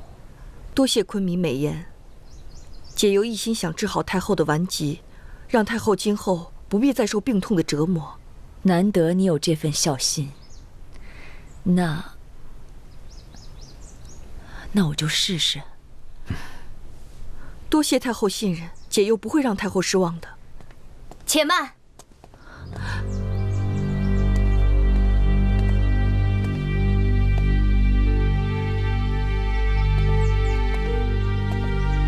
胡姑叩见太后昆弥。起来吧，赐座。谢太后。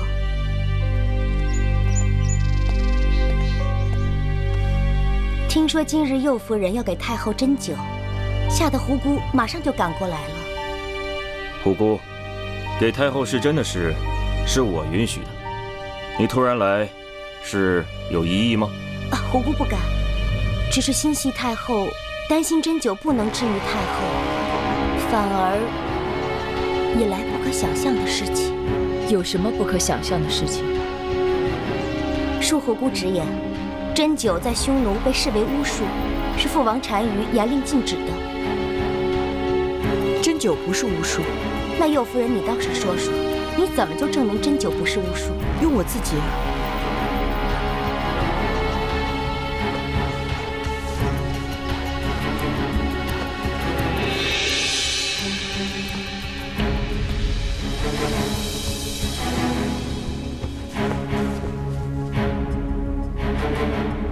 云古特夫人求见。今天正好，几位夫人都到齐了，也见证一下大汉神奇的针灸之术到底有多厉害。虽然之前我乌孙并不相信针灸，也有不少人死于针灸，我等视其为巫术，但如今大汉公主远嫁到我乌孙，带来了针灸之术，认定其并非巫术。今天，就让我这把老骨头亲自试一试，也算是死前为我乌孙尽一点微薄之力吧。母后，千万别这么说。太后万福千安。云谷特来了，快赐座。谢太后。云谷特拜见昆弥。免礼。拜见左夫人、右夫人。姐姐快免礼。快坐吧。你这滑胎刚刚恢复，不要伤了身子。这都是自家人了，不用这么多礼。两位夫人的新婚大典，云谷特由于滑胎休养都没有前去，还望两位夫人恕罪。姐姐这是哪里的话？都是自家人，何必客气呢？姐姐身体安康要紧。多谢左夫人。我听闻太后近日旧疾复发，已经卧床多日了。云谷特由于滑胎之事，身体欠安，所以也不敢前来打扰。姐姐不必自责，太后宽厚仁爱，怎么会怪罪你呢？倒是姐姐要多注意身体，以后要是再滑胎，那可就麻烦了。听我说，左夫人是匈奴人，话说的直，不太中听，但是也不一定没有道理。你呀，这身子骨也真是不争气，入宫多年，数次滑胎，也不知道你还能不能怀上龙种，真是让人忧心呐。母后，解忧还要给您施针呢。让解忧上前来。好。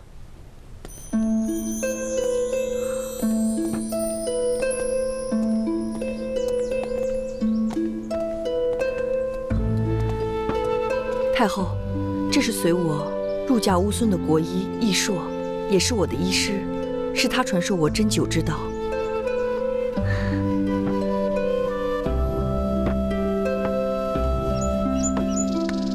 太后不必惊慌，这些都是针灸的器具。来，我先给您把脉。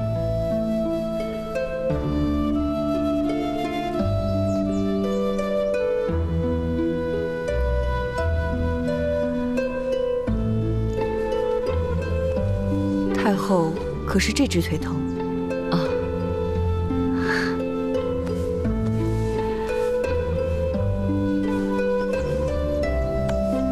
等一下，我会在你的足三里和三阴交的穴位下针。下针的时候会有一些疼痛，犹如蚊虫叮咬。不过太后不必惊慌，放松就好。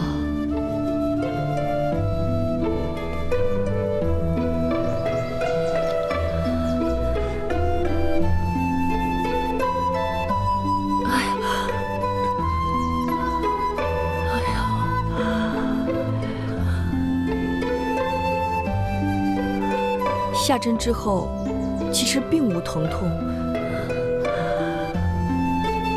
不知太后有否感知？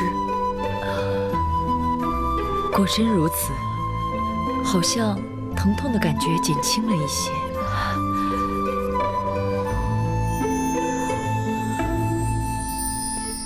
我再下一针。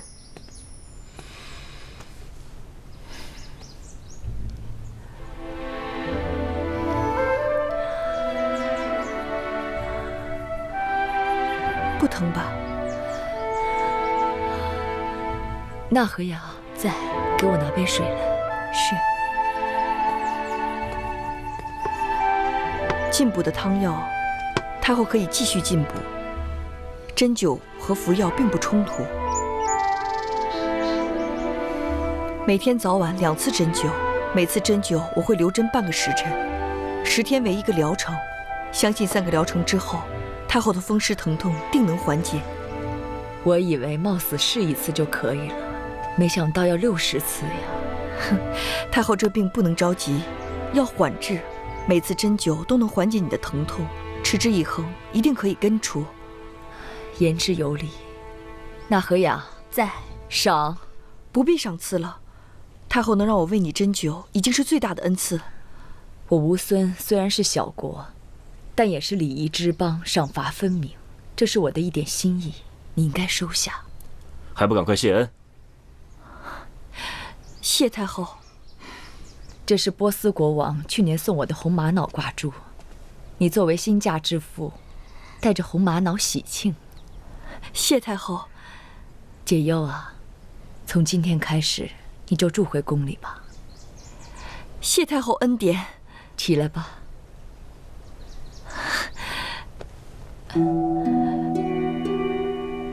好了，你们也都各自回寝宫吧，我想休息一下。莫侯真的好了？还行。哦，那就好。哎呦，怎么了，太后？怎么了？疼。哪儿疼？腹痛难忍。快宣太医！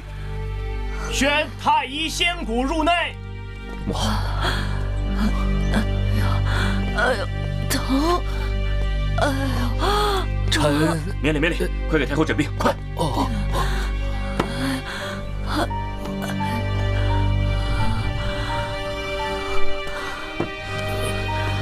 怎么样？回禀昆明，太后乃中了巫术，若3日之内没有解药，恐怕什么？恐怕太后性命难保。太医慎言。针灸乃我大汉医学之瑰宝，岂容你这样诋毁？你还在这胡言，还不向太后谢罪！太后，疼！我早就说过针灸是巫术，没想到你竟然敢谋害太后！一派胡言！都给我闭嘴！太后，太后，母后！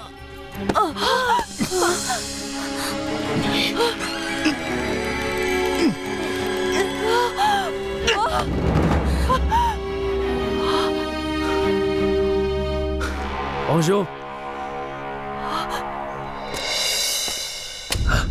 皇兄，温归。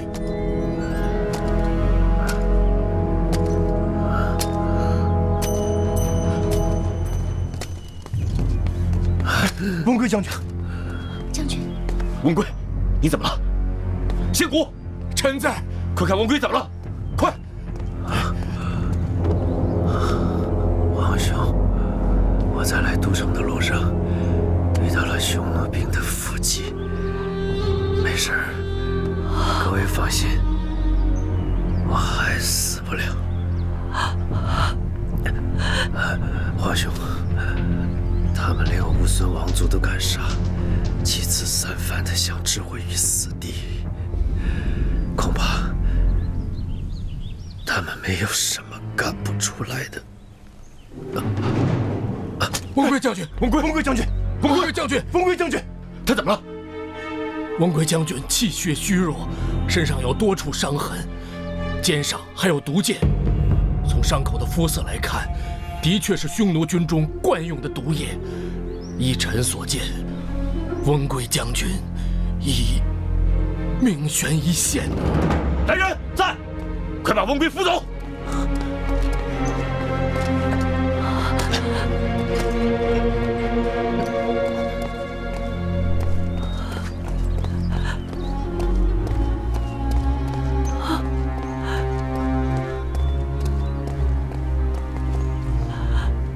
你刚才说太后中了巫术，可有解药？有一种叫做松蕨的草药，只产于匈奴国，非常稀少。知道了，下去。喂，马子，派人去寻找松蕨草，得草者可封侯爷，赏牛羊1000头。喂。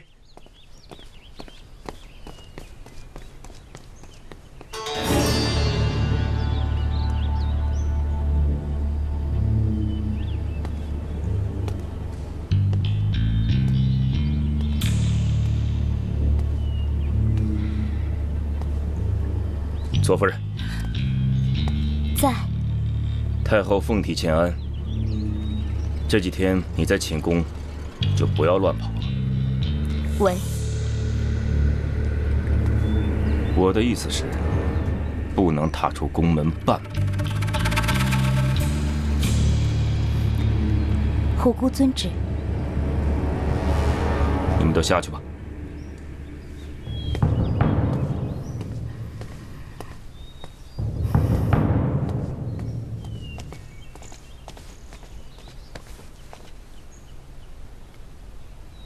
右夫人，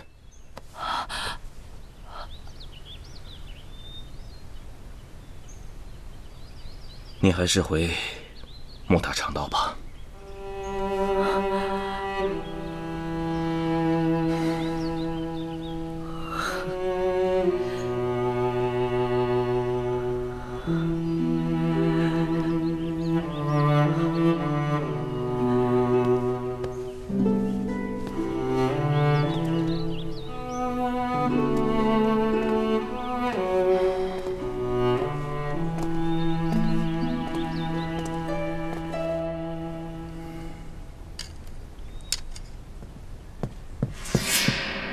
侯爷，怎么样了？他没死。你们到底能干什么呀？求侯爷赐死！别脏了我的家！滚！喂。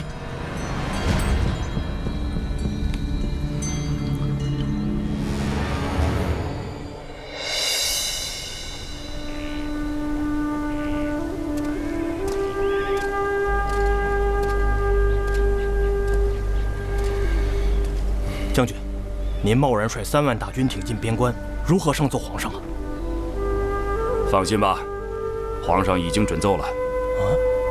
乌孙派出杀将戍边，大元也调遣重兵把关，匈奴更是步步紧逼，虎视眈眈。虽然和亲公主和昆弥已经成婚，但边境的局势依旧紧张。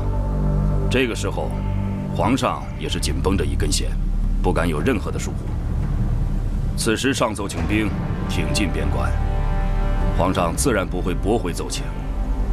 但愿公主能够福大命大，化险为夷。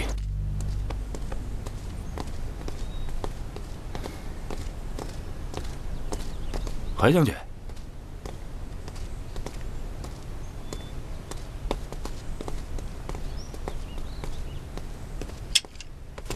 回天沙叩见昆明。想给你们家公主求情啊，别在我这里浪费时间了。本来我早想把她放回去，可是没想到这次她给太后针灸，使用巫术，害得太后病情加重。如果你真想替她求情的话，别怪我不赦。昆明，公主一心为太后，不惜拿自己施针，她有什么理由在这个时候加害太后啊？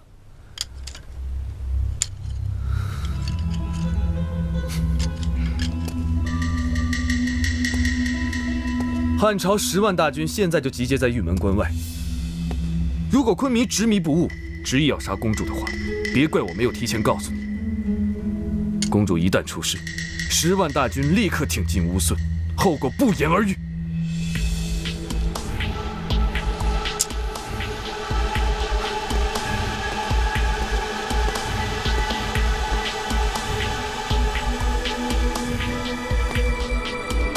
那我也告诉你，如果真被我查出太后是被你家公主所害，那我会不惜动用全国的兵力，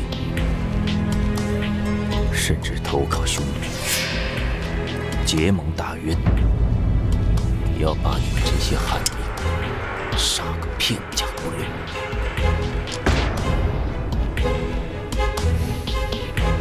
宋高。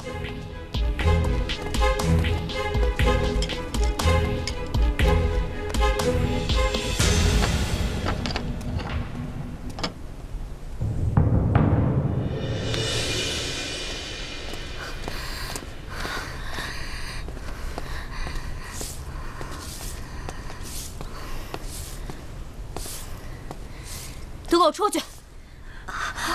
喂。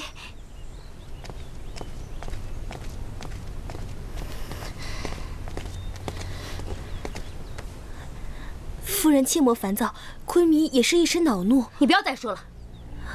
喂。必须拉拢温归，再不拉拢他，就要被他害死了。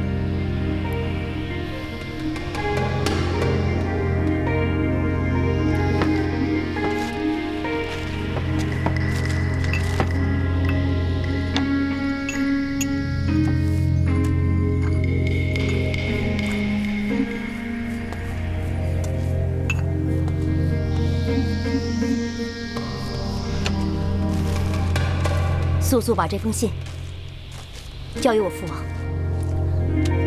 喂，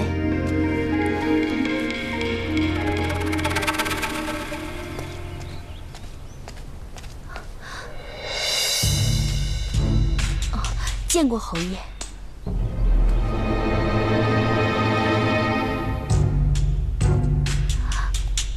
侯爷，这是什么意思啊？信，拿来。这拿来。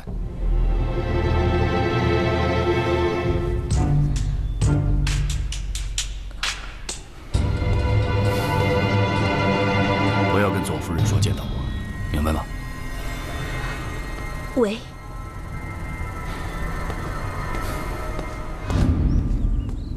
第一次在戏班见到殿下的时候，他都没有伤得那么重，也不知道昆明会不会给他找太医诊治。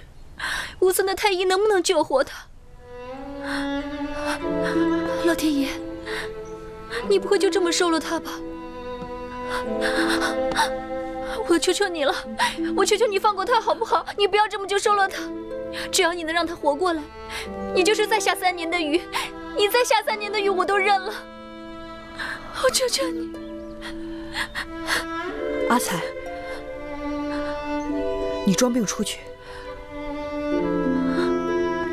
装病，你骗过门口的护卫出去。我现在这副模样，昆明无论如何也不会放过我。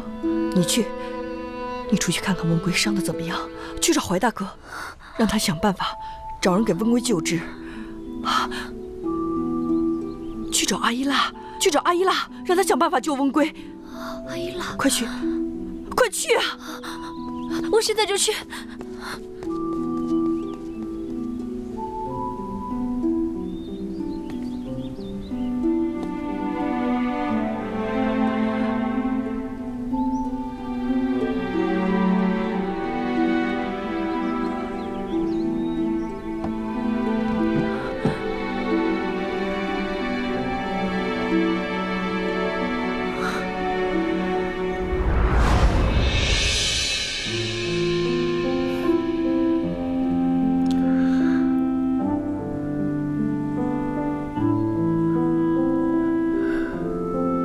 你怎么来了？来看你啊！你浑身是血的样子，吓死我了。我这还不是为了救你，笨蛋！你才笨呢，差点死在路上，还说救我。放心吧，我死不了，你也还活着呢，我哪舍得自己去死啊？还嘴硬，死不悔改。我死了，你舍得吗？不舍得。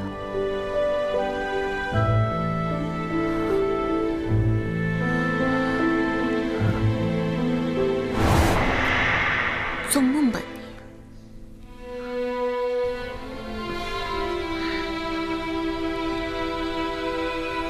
阿才，殿下，你醒了。解忧呢？公主还在木塔长岛，阿才担心你，是装病才跑出来看你的。刚才就你一个人，你还看见谁了？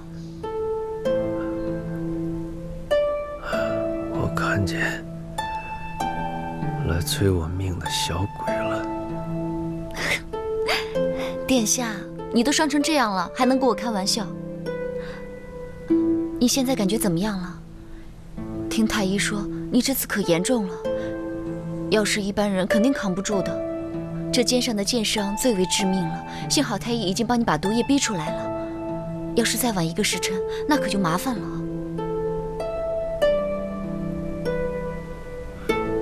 殿下，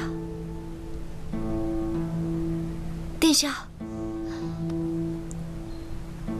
殿下，殿下，殿下，你醒醒！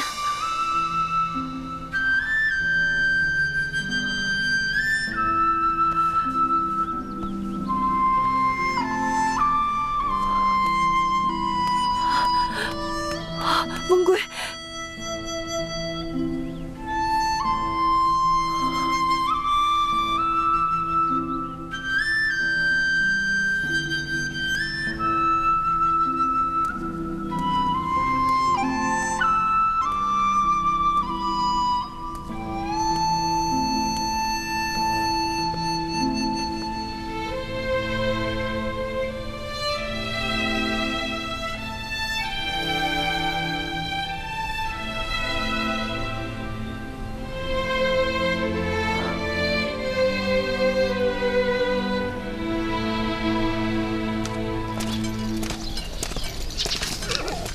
这里呢，就是乌孙的黑市集，所有市面上罕见的东西，在这里都能买得到。少废话，快去找松蕨草。松蕨草，松蕨草，不就为你的公主吗？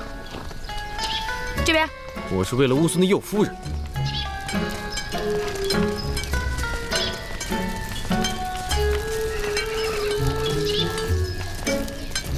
滚多尔，还记得我吗？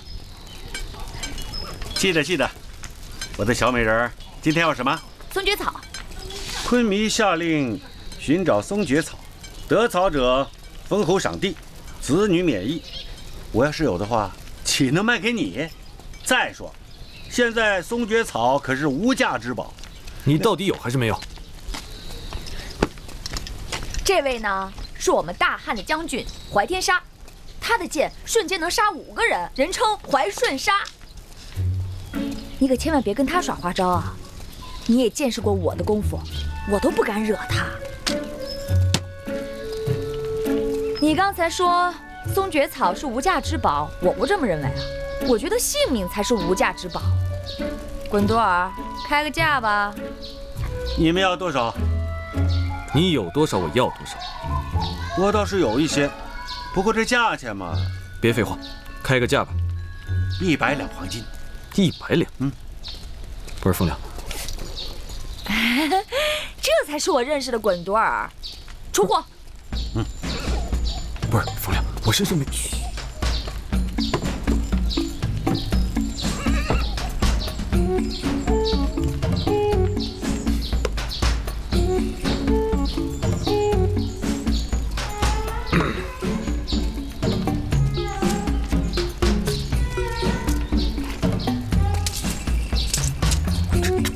怀大人，怎么才20两啊？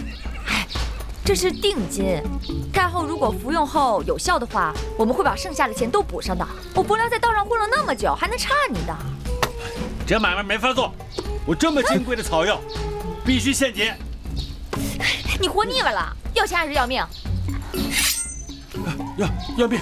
放心吧，如果是真货，我保证把剩下的都给你。好，回去。行。哎，哎呀！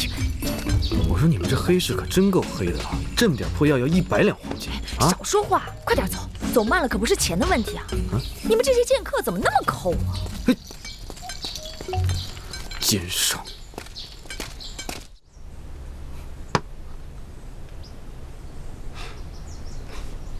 确定是这个吗？正是。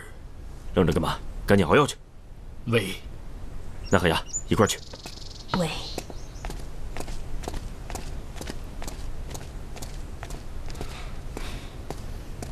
莫浩，你放心，药一会儿就到。昆明莫急，现在既然已经找到了松蕨草，你就放心吧。啊。回禀昆明，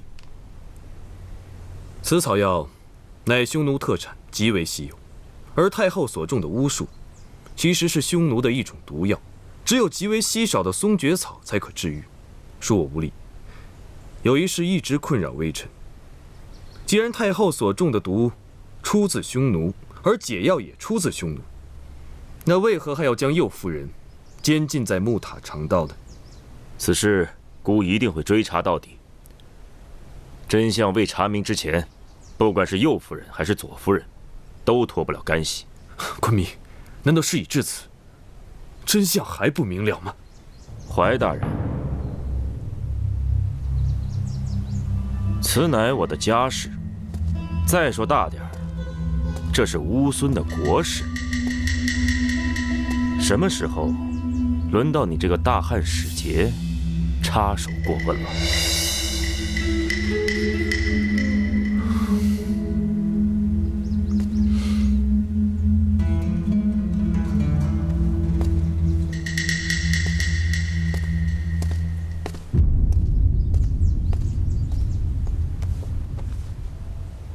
解忧，解忧，醒醒！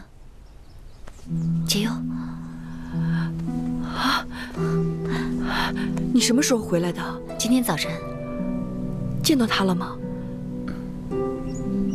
他怎么样？你放心吧，伤势伤得不轻，但是太医说再细心调理1个月，应该就能恢复了。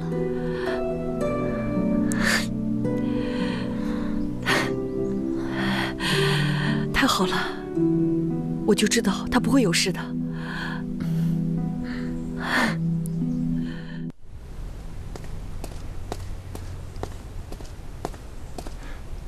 便昆明喜报，太后服用松蕨草后已经脱离危险了，但凤体尚还虚弱，还需好生调养。御医房的太医确定此毒为匈奴所有，据说在黑市上可以买到。知道了。他们连乌孙王族都敢杀，恐怕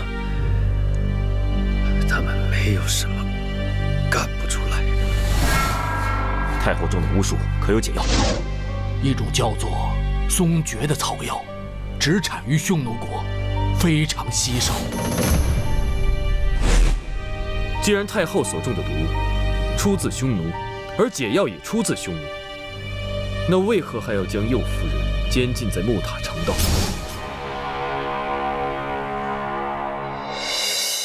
这几只单于又派人送来了一些迷香，据说香味撩人的很，我给您点上试试。我独守空房要这些干什么？这都是男人用的东西。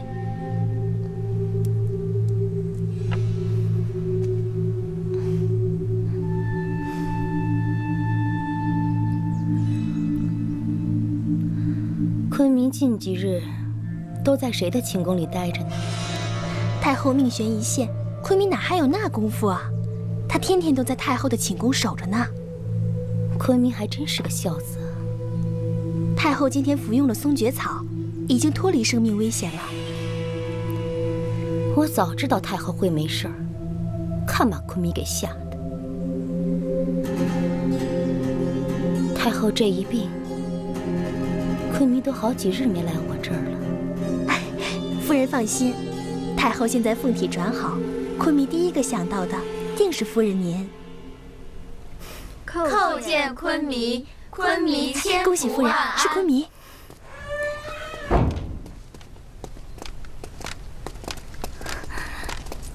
叩见昆明。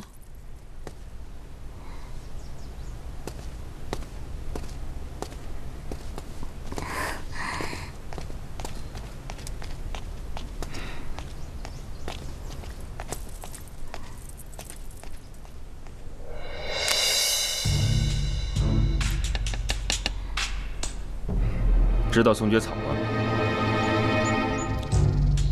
是产自你们匈奴的一种名贵药材，可以治疗一种奇毒。库苏古尔湖湖底有一种毒珊瑚，在酒液中浸泡之后，可以产生一种无色无味的毒素，7日之内就可以致人身亡。若3日之内不服用解药的话，之后再服也没用。这话听上去耳熟吗？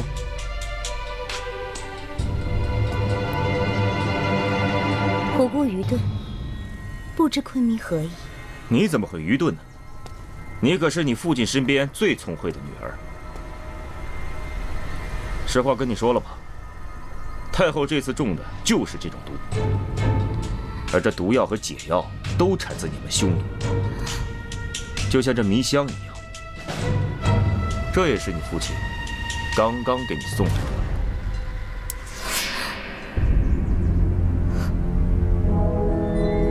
昆明的意思是，太后是被胡姑所害。你以为呢？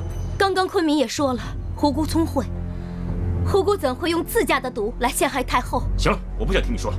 来人，把左夫人押去木塔长道，听我发落。昆明，此事绝非胡姑所为，定是有人想陷害我。是不是陷害，等事情查清楚才知道。此事关乎太后的安危，姑绝不会放过任何一个可疑之人。这段时间，你就在木塔长道好好反思吧。昆明，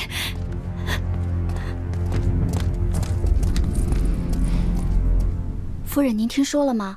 昨天左夫人好像被护卫押进来了。胡姑，为何？听说她要谋害太后，昆明已经下令用宫刑责罚他们了。我刚刚听到那边又哭又嚎的，大概是已经用刑了。宫刑？哎，什么是宫刑？哎呀，你就别问了，好可怕的。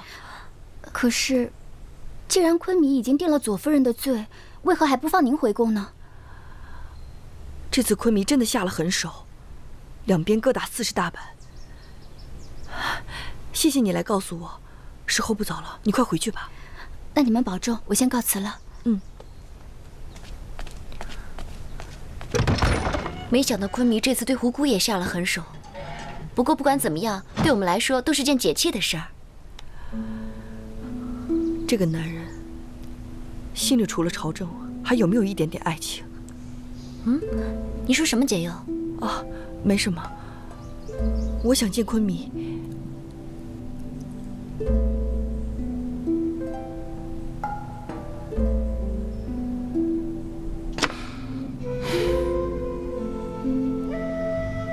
你见我到底有什么事求我？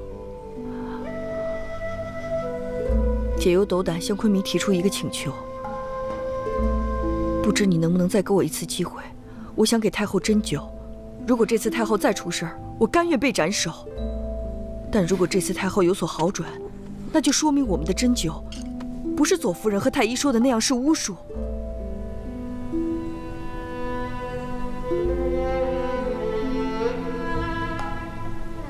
你可真够拧的，你非得冒死一试吗？对。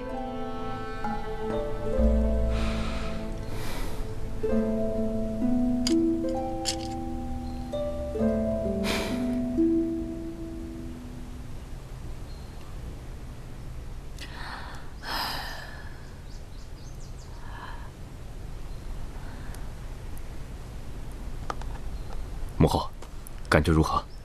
真的是好多了，我感觉浑身的气血都通畅，淤积在膝盖处的酸胀好像也没有了。每次针灸都能为你打开体内的血脉，不过一定要坚持数月方能起效。太后要有信心，也要有耐心。解忧，你和易国医先退下吧，我想先休息休息。那和雅，你去送送他们。喂。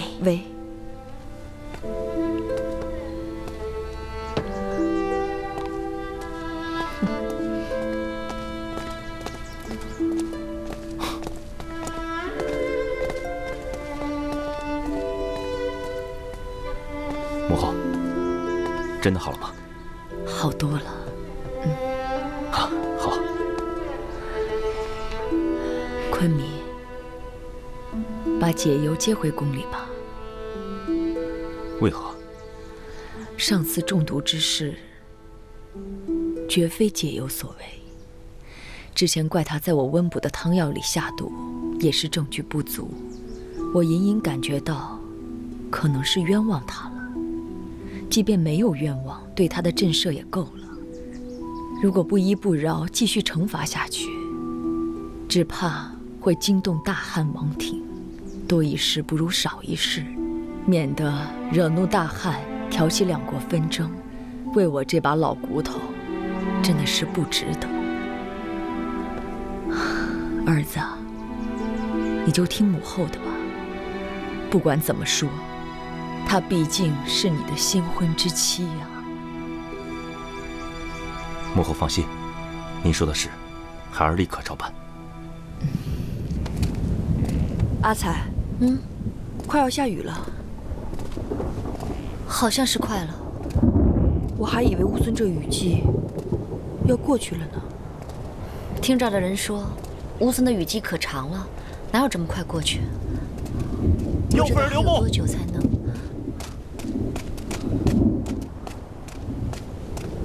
右夫人，昆明请夫人回宫住。真的？昆明说今晚还要夫人侍寝，请夫人速速回宫准备。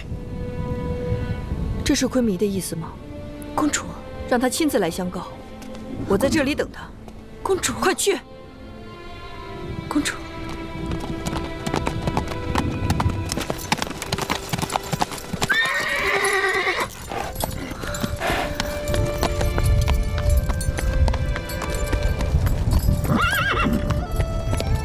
叩见昆明。昆明，你曾经跟我说过，以后由你来保护我。可这段时间，解忧经受的种种冤屈，就是你对我的保护吗？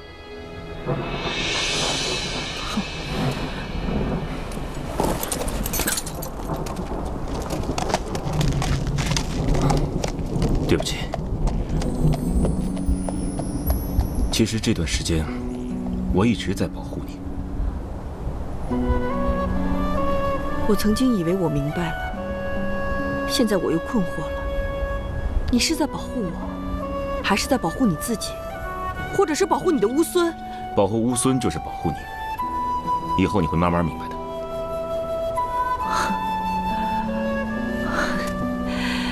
我不明白。就像这乌孙的雨季一样，一开始很难熬，很让人烦闷。你会盼望着晴天，但只要你慢慢习惯，你也就不会这么想。你甚至会喜欢在这雨里面骑马散心。到那个时候，你在心里面也就不会算计着多久这雨季才会过去。雨水和时间一样，可以把一切都冲淡。总有一天你会想明白以前想不明白的事情，但最重要的是要学会体会，这样你才能把最美的部分留下。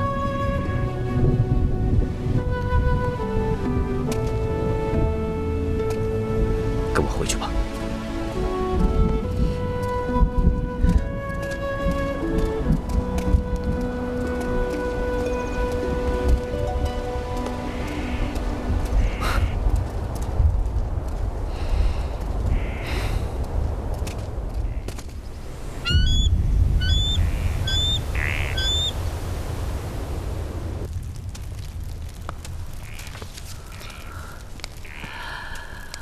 阿才，解忧，你醒了？昆弥呢？昆弥天刚亮就去早朝了，大概走了有1个时辰了。一会儿给太后请完安，帮我把太医传来。你病了吗？不是给我看病，是给他。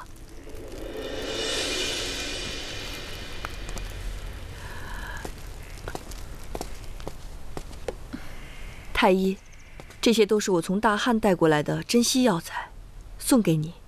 要是在乌孙的黑市上买，这些可是天价呢。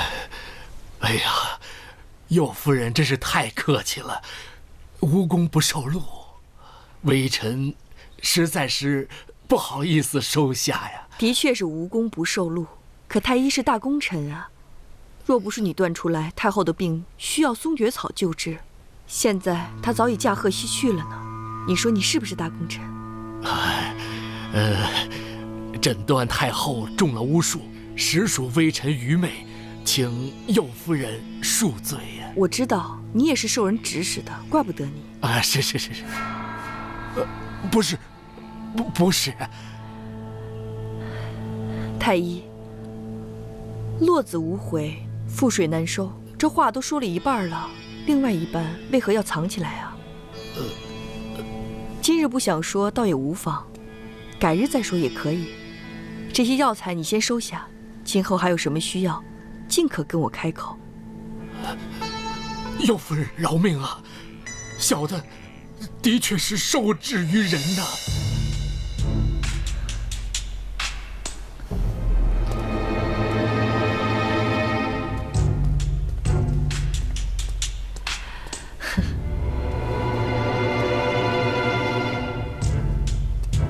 那你告诉我，是谁指使你说太后中了巫术的？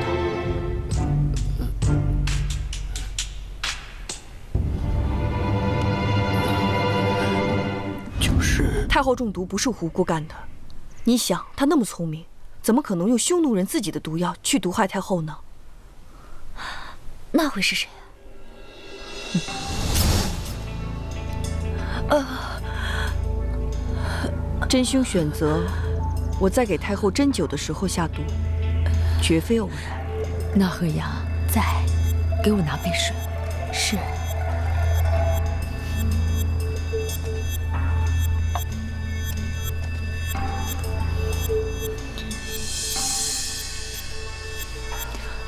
我腹痛难忍。他是想一箭双雕。太后这次中的毒和解药都产自你们匈奴。虎姑怎会用自家的毒来陷害太后？行了，我不想听你说了。来人，在，把左夫人押去木塔禅道，听候发落。喂，昆明，这个想一箭双雕的人，很可能就是因为新夫人的到来而失宠的乌孙夫人。在众乌孙夫人里面，敢下此狠手的，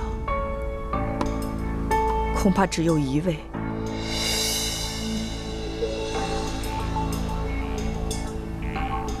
这个原本用来装香粉的盒子，里面并没有残留的余香，而是有一种奇怪的草腥味儿。昆明，昆明饶命啊！我再也不敢了，昆明，昆明。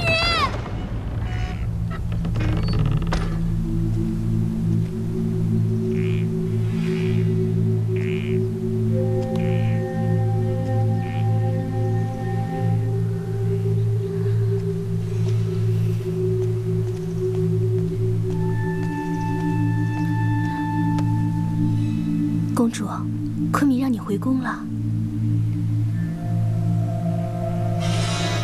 为何？昆明查出下毒的真凶是云古特夫人。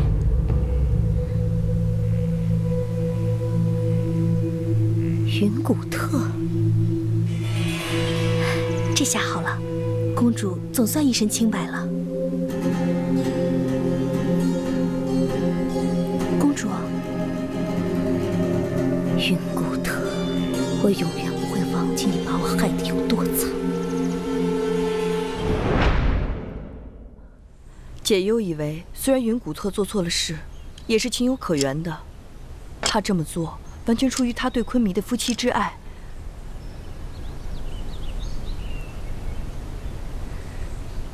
所以，昆弥能不能大人大量，收回处死之命？右夫人所言极是。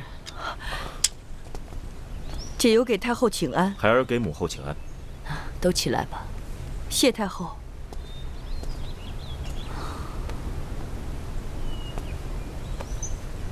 我今天来，是为云古特求情的。虽然他触犯王法，天理难容，但是念及他做了我10几年儿媳妇的份上，死罪就免了吧。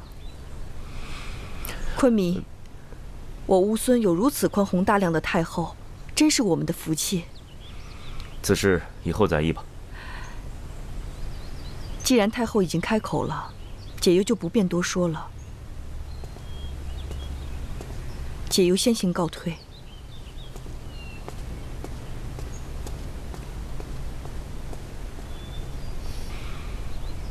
昆弥啊，下月初10。应该是你的40大寿了吧？母后好记性啊。按理说你也是40不惑了，怎么办事还这么莽撞？孩儿不明，请母后指点。云古特是乌孙国叔之女，地位尊贵，即便有错也不能杀，因为她是后宫唯一可以制衡解忧和胡姑的乌孙夫人。更何况。太医刚刚查出她已怀有身孕，真的？人命关天，你看我像是在跟你开玩笑吗？这确实是孩儿疏忽。虽然这之前她多次滑胎，但这一次再度怀有身孕，这也是喜事，毕竟是乌孙的大喜事。孩儿这就收回成命。真想不到，那个弱不禁风、病殃殃的乌孙夫人，为了争宠，竟然敢杀太后，真是人心叵测。这只是开始。什么开始啊？雨季。解忧，你能不能不要每次我说东你就说西啊？好吧，明天早上让怀将军帮我备马。你要出宫？对啊，我想去看温归殿下。你疯了？你刚刚回宫，怎么能在这个节骨眼上去看他呢？要是被昆弥发现了，你和他都会人头不保的。发现什么？发现你去看他呀！我不可以去看他吗？可是大白天去，就算被人撞见了，心中坦荡也没有什么可怕的。10日前见他，他刚刚死里逃生，现在不知道康复了没有，我放心不下。要不我替你去吧。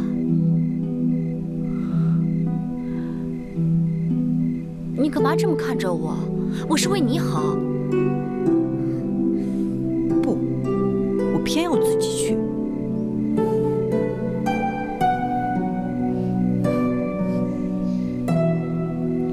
好吧。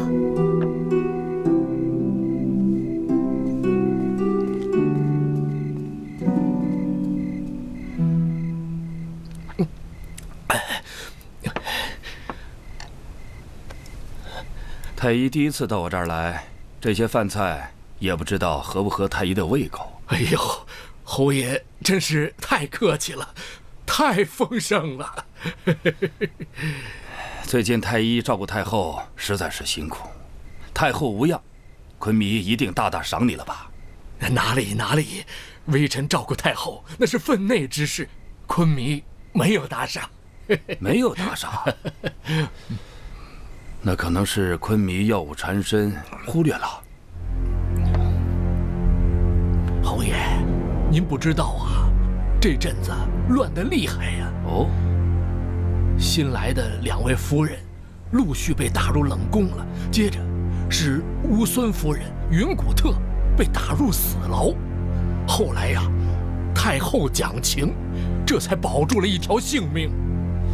我最近观察天象，东方有异彩，朱雀盘绕黑云，化为赤火，焚烧草原，此乃乌孙之凶兆。我曾多次劝昆弥，凡是从东边来的人，一定要严谨对待，可是昆弥不听，恐怕乌孙要遭受天灾人祸了。侯爷心系乌孙，乌孙能有这样的贤德之士，那也是乌孙的大幸啊！难得太医这么懂我，昆弥没有赏你，我赏你。来人，太医要是不嫌弃，收下小礼，以表敬意。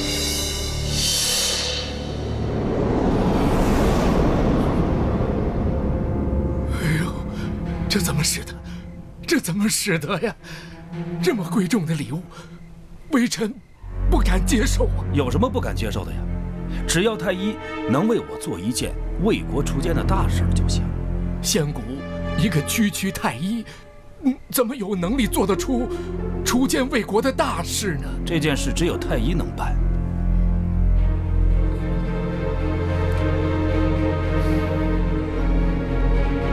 太医，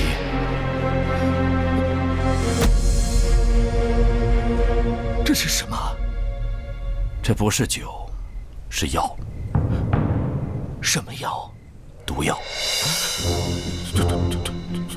毒药。汉人不都是喜欢针灸吗？太后现在也开始相信他。要是太医现在还不学习针灸，早晚得被御医房免职。所以太医应该拿这个针在别人身上试试了。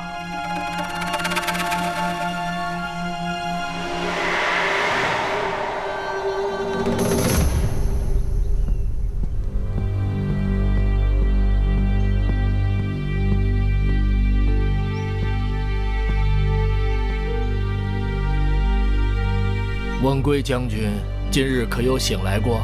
回太医，温归将军前2天醒来过，但这几日又开始连续昏睡。哦，知道了。哦，对了，我在灶房煎了几副药，你替我去看着点火候。喂。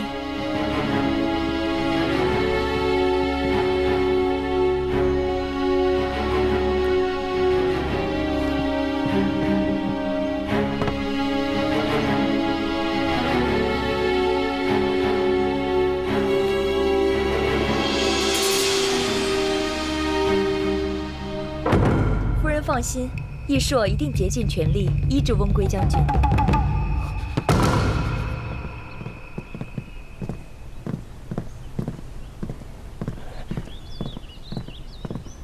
太医仙谷叩见右夫人。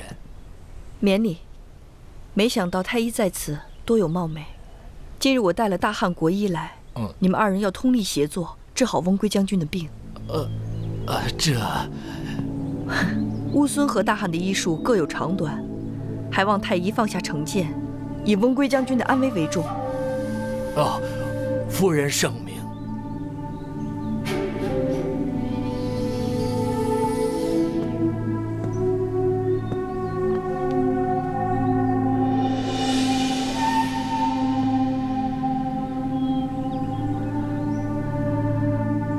夫人，温归将军心气虚弱，我已给他煎药3副，待他喝下以后，定会有好转。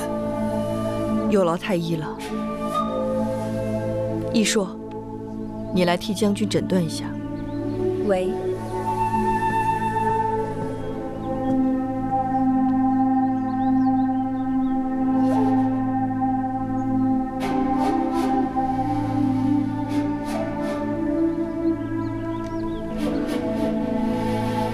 夫人，太医说的没错，翁归将军确实气虚体弱。我会先给他最重要的3个穴位施针，稳定心脉。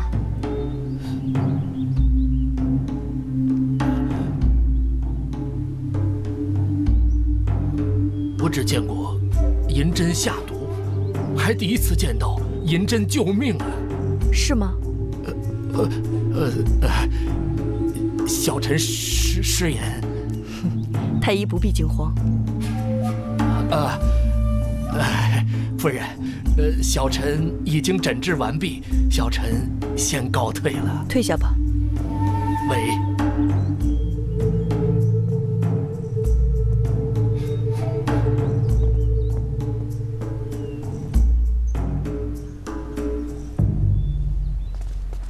仙谷，请留步。夫人有何吩咐？上次太后中毒一事，多亏你指点，所以我认为我和你之间应该是有一些交情的。小臣不敢。夫人抬爱。这次给温归殿下治病，你可一定要竭尽全力啊！小臣明白，请夫人放心，小臣告退了。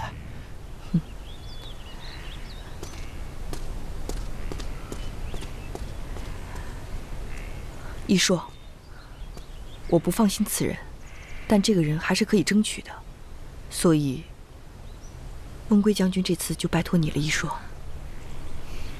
公主放心，义硕一定会让温归将军醒过来。右夫人待了小半个时辰就出来了，随即回宫，再没出去。下去吧。喂。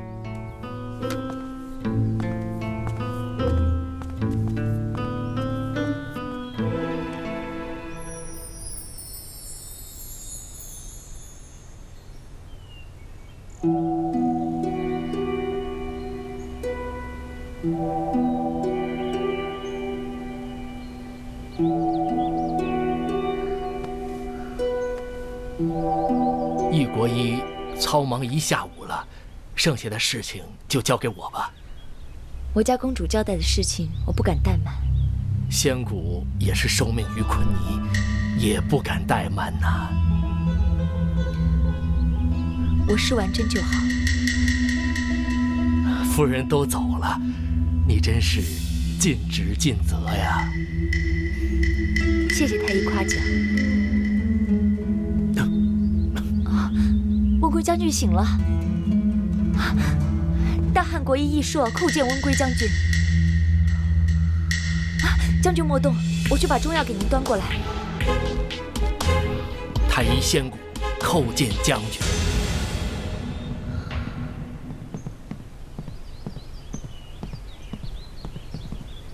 将军要是身子不舒服，您再睡一会儿吧。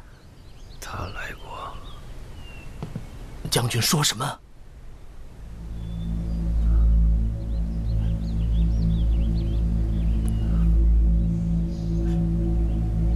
将军，将军，将军。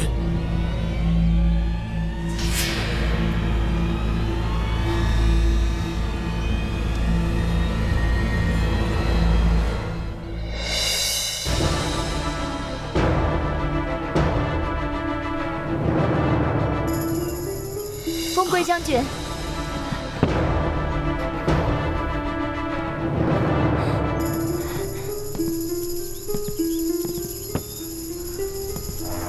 温归将军，怎么又睡过去了呢？你把中药放这儿吧，等他一会儿醒过来，我来喂他。不必了。啊，将军醒了！将军既然醒了，元气也逐渐的恢复。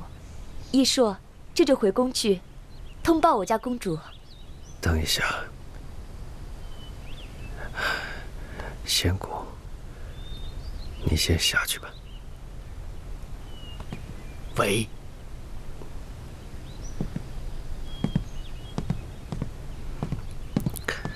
义硕，国义，我知道你家夫人来过，你不要告诉她我醒了，让她以后也不要来了。啊！如果坤弥知道，对她不好，照我说的去做。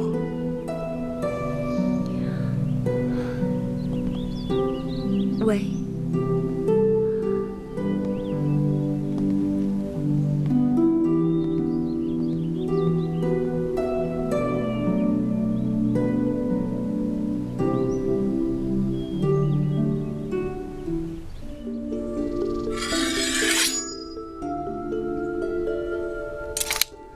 殿下已经醒了。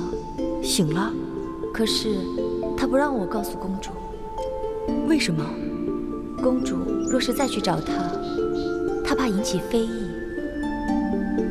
世间最伤痛的是分离，何况伤在你身，我怎能不焦虑呢？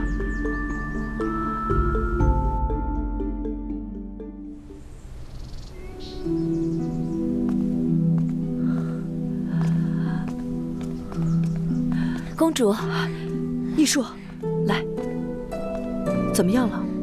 温归怎么样了？殿下已经醒了。醒了？可是他不让我告诉公主。为什么？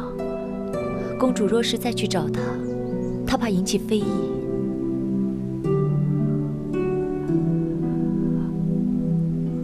好，我知道了。他倒是很懂事。仙谷那边怎么样了？公主敏锐，仙谷医师确实有些可疑。看来我还得再给他开开窍啊。公主，你还要去温归将军那里吗？没关系，该去的时候还是要去的。到时候昆明问起我来，我也问心无愧。让你找的人去找了吗？管事的说，公主寝宫里从来没有用过什么哑巴婢女，从来没用过。我又去问了同房的婢女，她们也说那个哑女不是管事处派来的，看她的相貌，还以为是跟着公主来乌孙的汉人呢。可她真的是西女啊。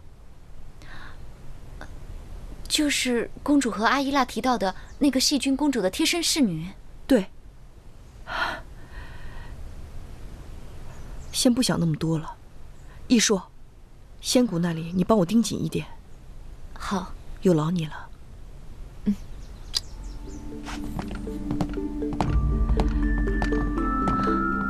奇怪，今日仙谷怎么不在啊？前2天来的挺早的，今儿不知为何晚了。夫人，请稍等，想必太医这就到，小的出去迎迎。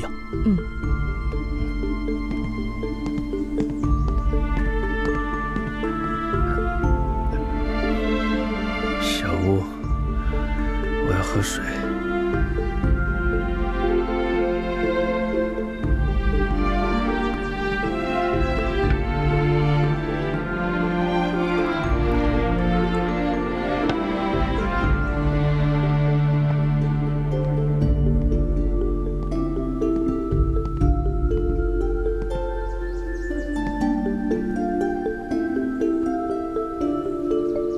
怎么是你呀？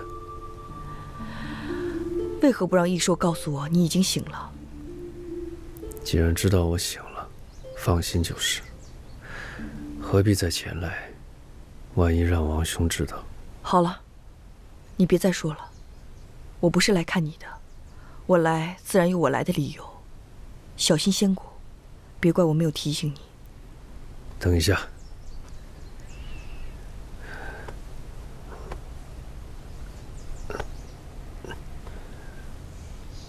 为何要给太后施针？什么？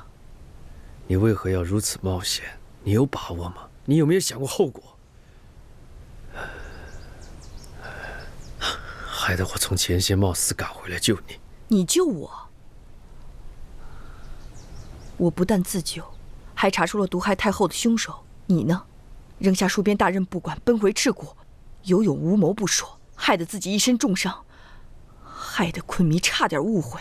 我一收到密信就马不停蹄地往回赶，我是为了什么？我不是为了你吗？现在成了我的错。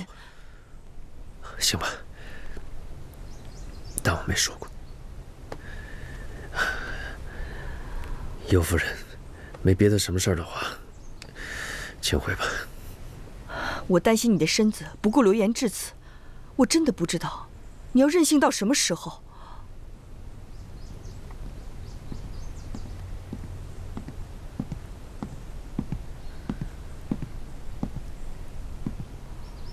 这位是？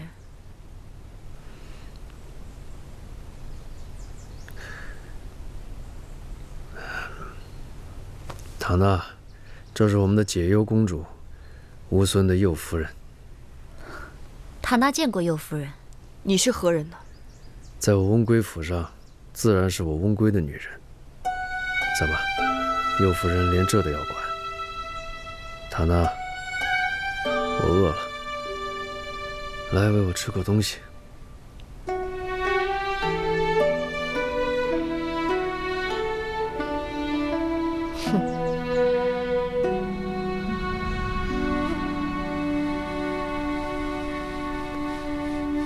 好啊，有如此貌美的女人照顾你，那我也放心了。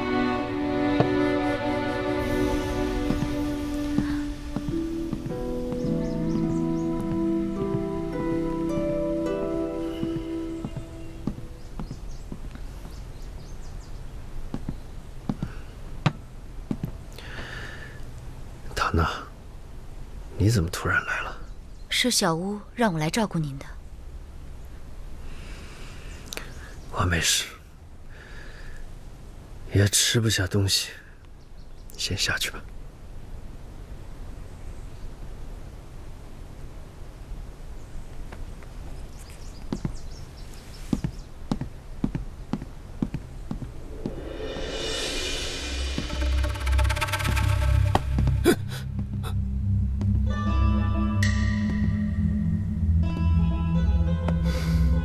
太医莫慌，这次不行，咱们还有下次。只要他还没有痊愈，咱们就有的是机会。为人一向胆小怕事，太医真会说笑。据我了解，太医不是胆小怕事之人呐。哎，云谷特夫人不是还让你帮他？不，那件事情绝非微臣所为。微臣只听从夫人之言，谎称太后中了巫术，但投毒的事情不是微臣干的。你好大的胆子！谎称太后中巫术，你知道这是什么罪名吗？云谷特夫人要想把这事儿栽赃在你头上，到时候你怎么可能洗脱得了罪名？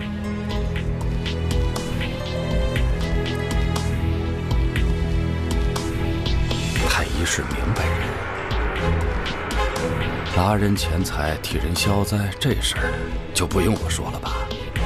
那么多黄金都被太医收入囊中，还有什么事儿是太医不敢做的？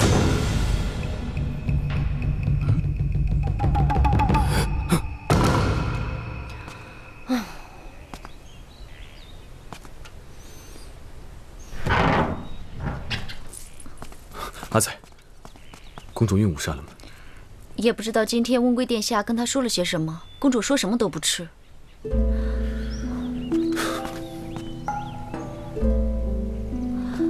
都怪某些人今天拦着不让我进去。公主现在这个样子，谁负责呀？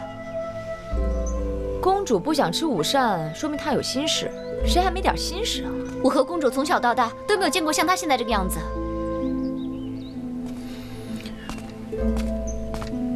哎，你去哪儿啊？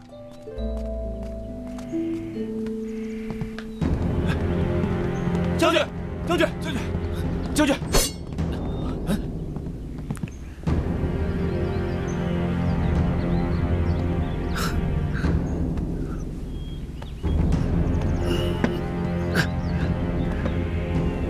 这里没有你们的事，都下去。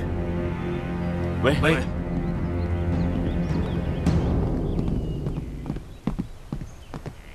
怀护卫，你是来找我喝酒的吧？啊？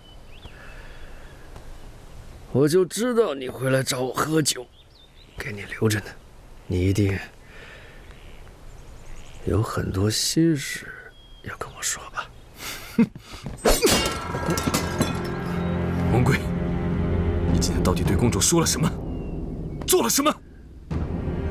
公主。公主她是乌孙的右夫人，昆弥的妻子，关我什么事？不要跟我装疯卖傻！你到底跟公主说了什么？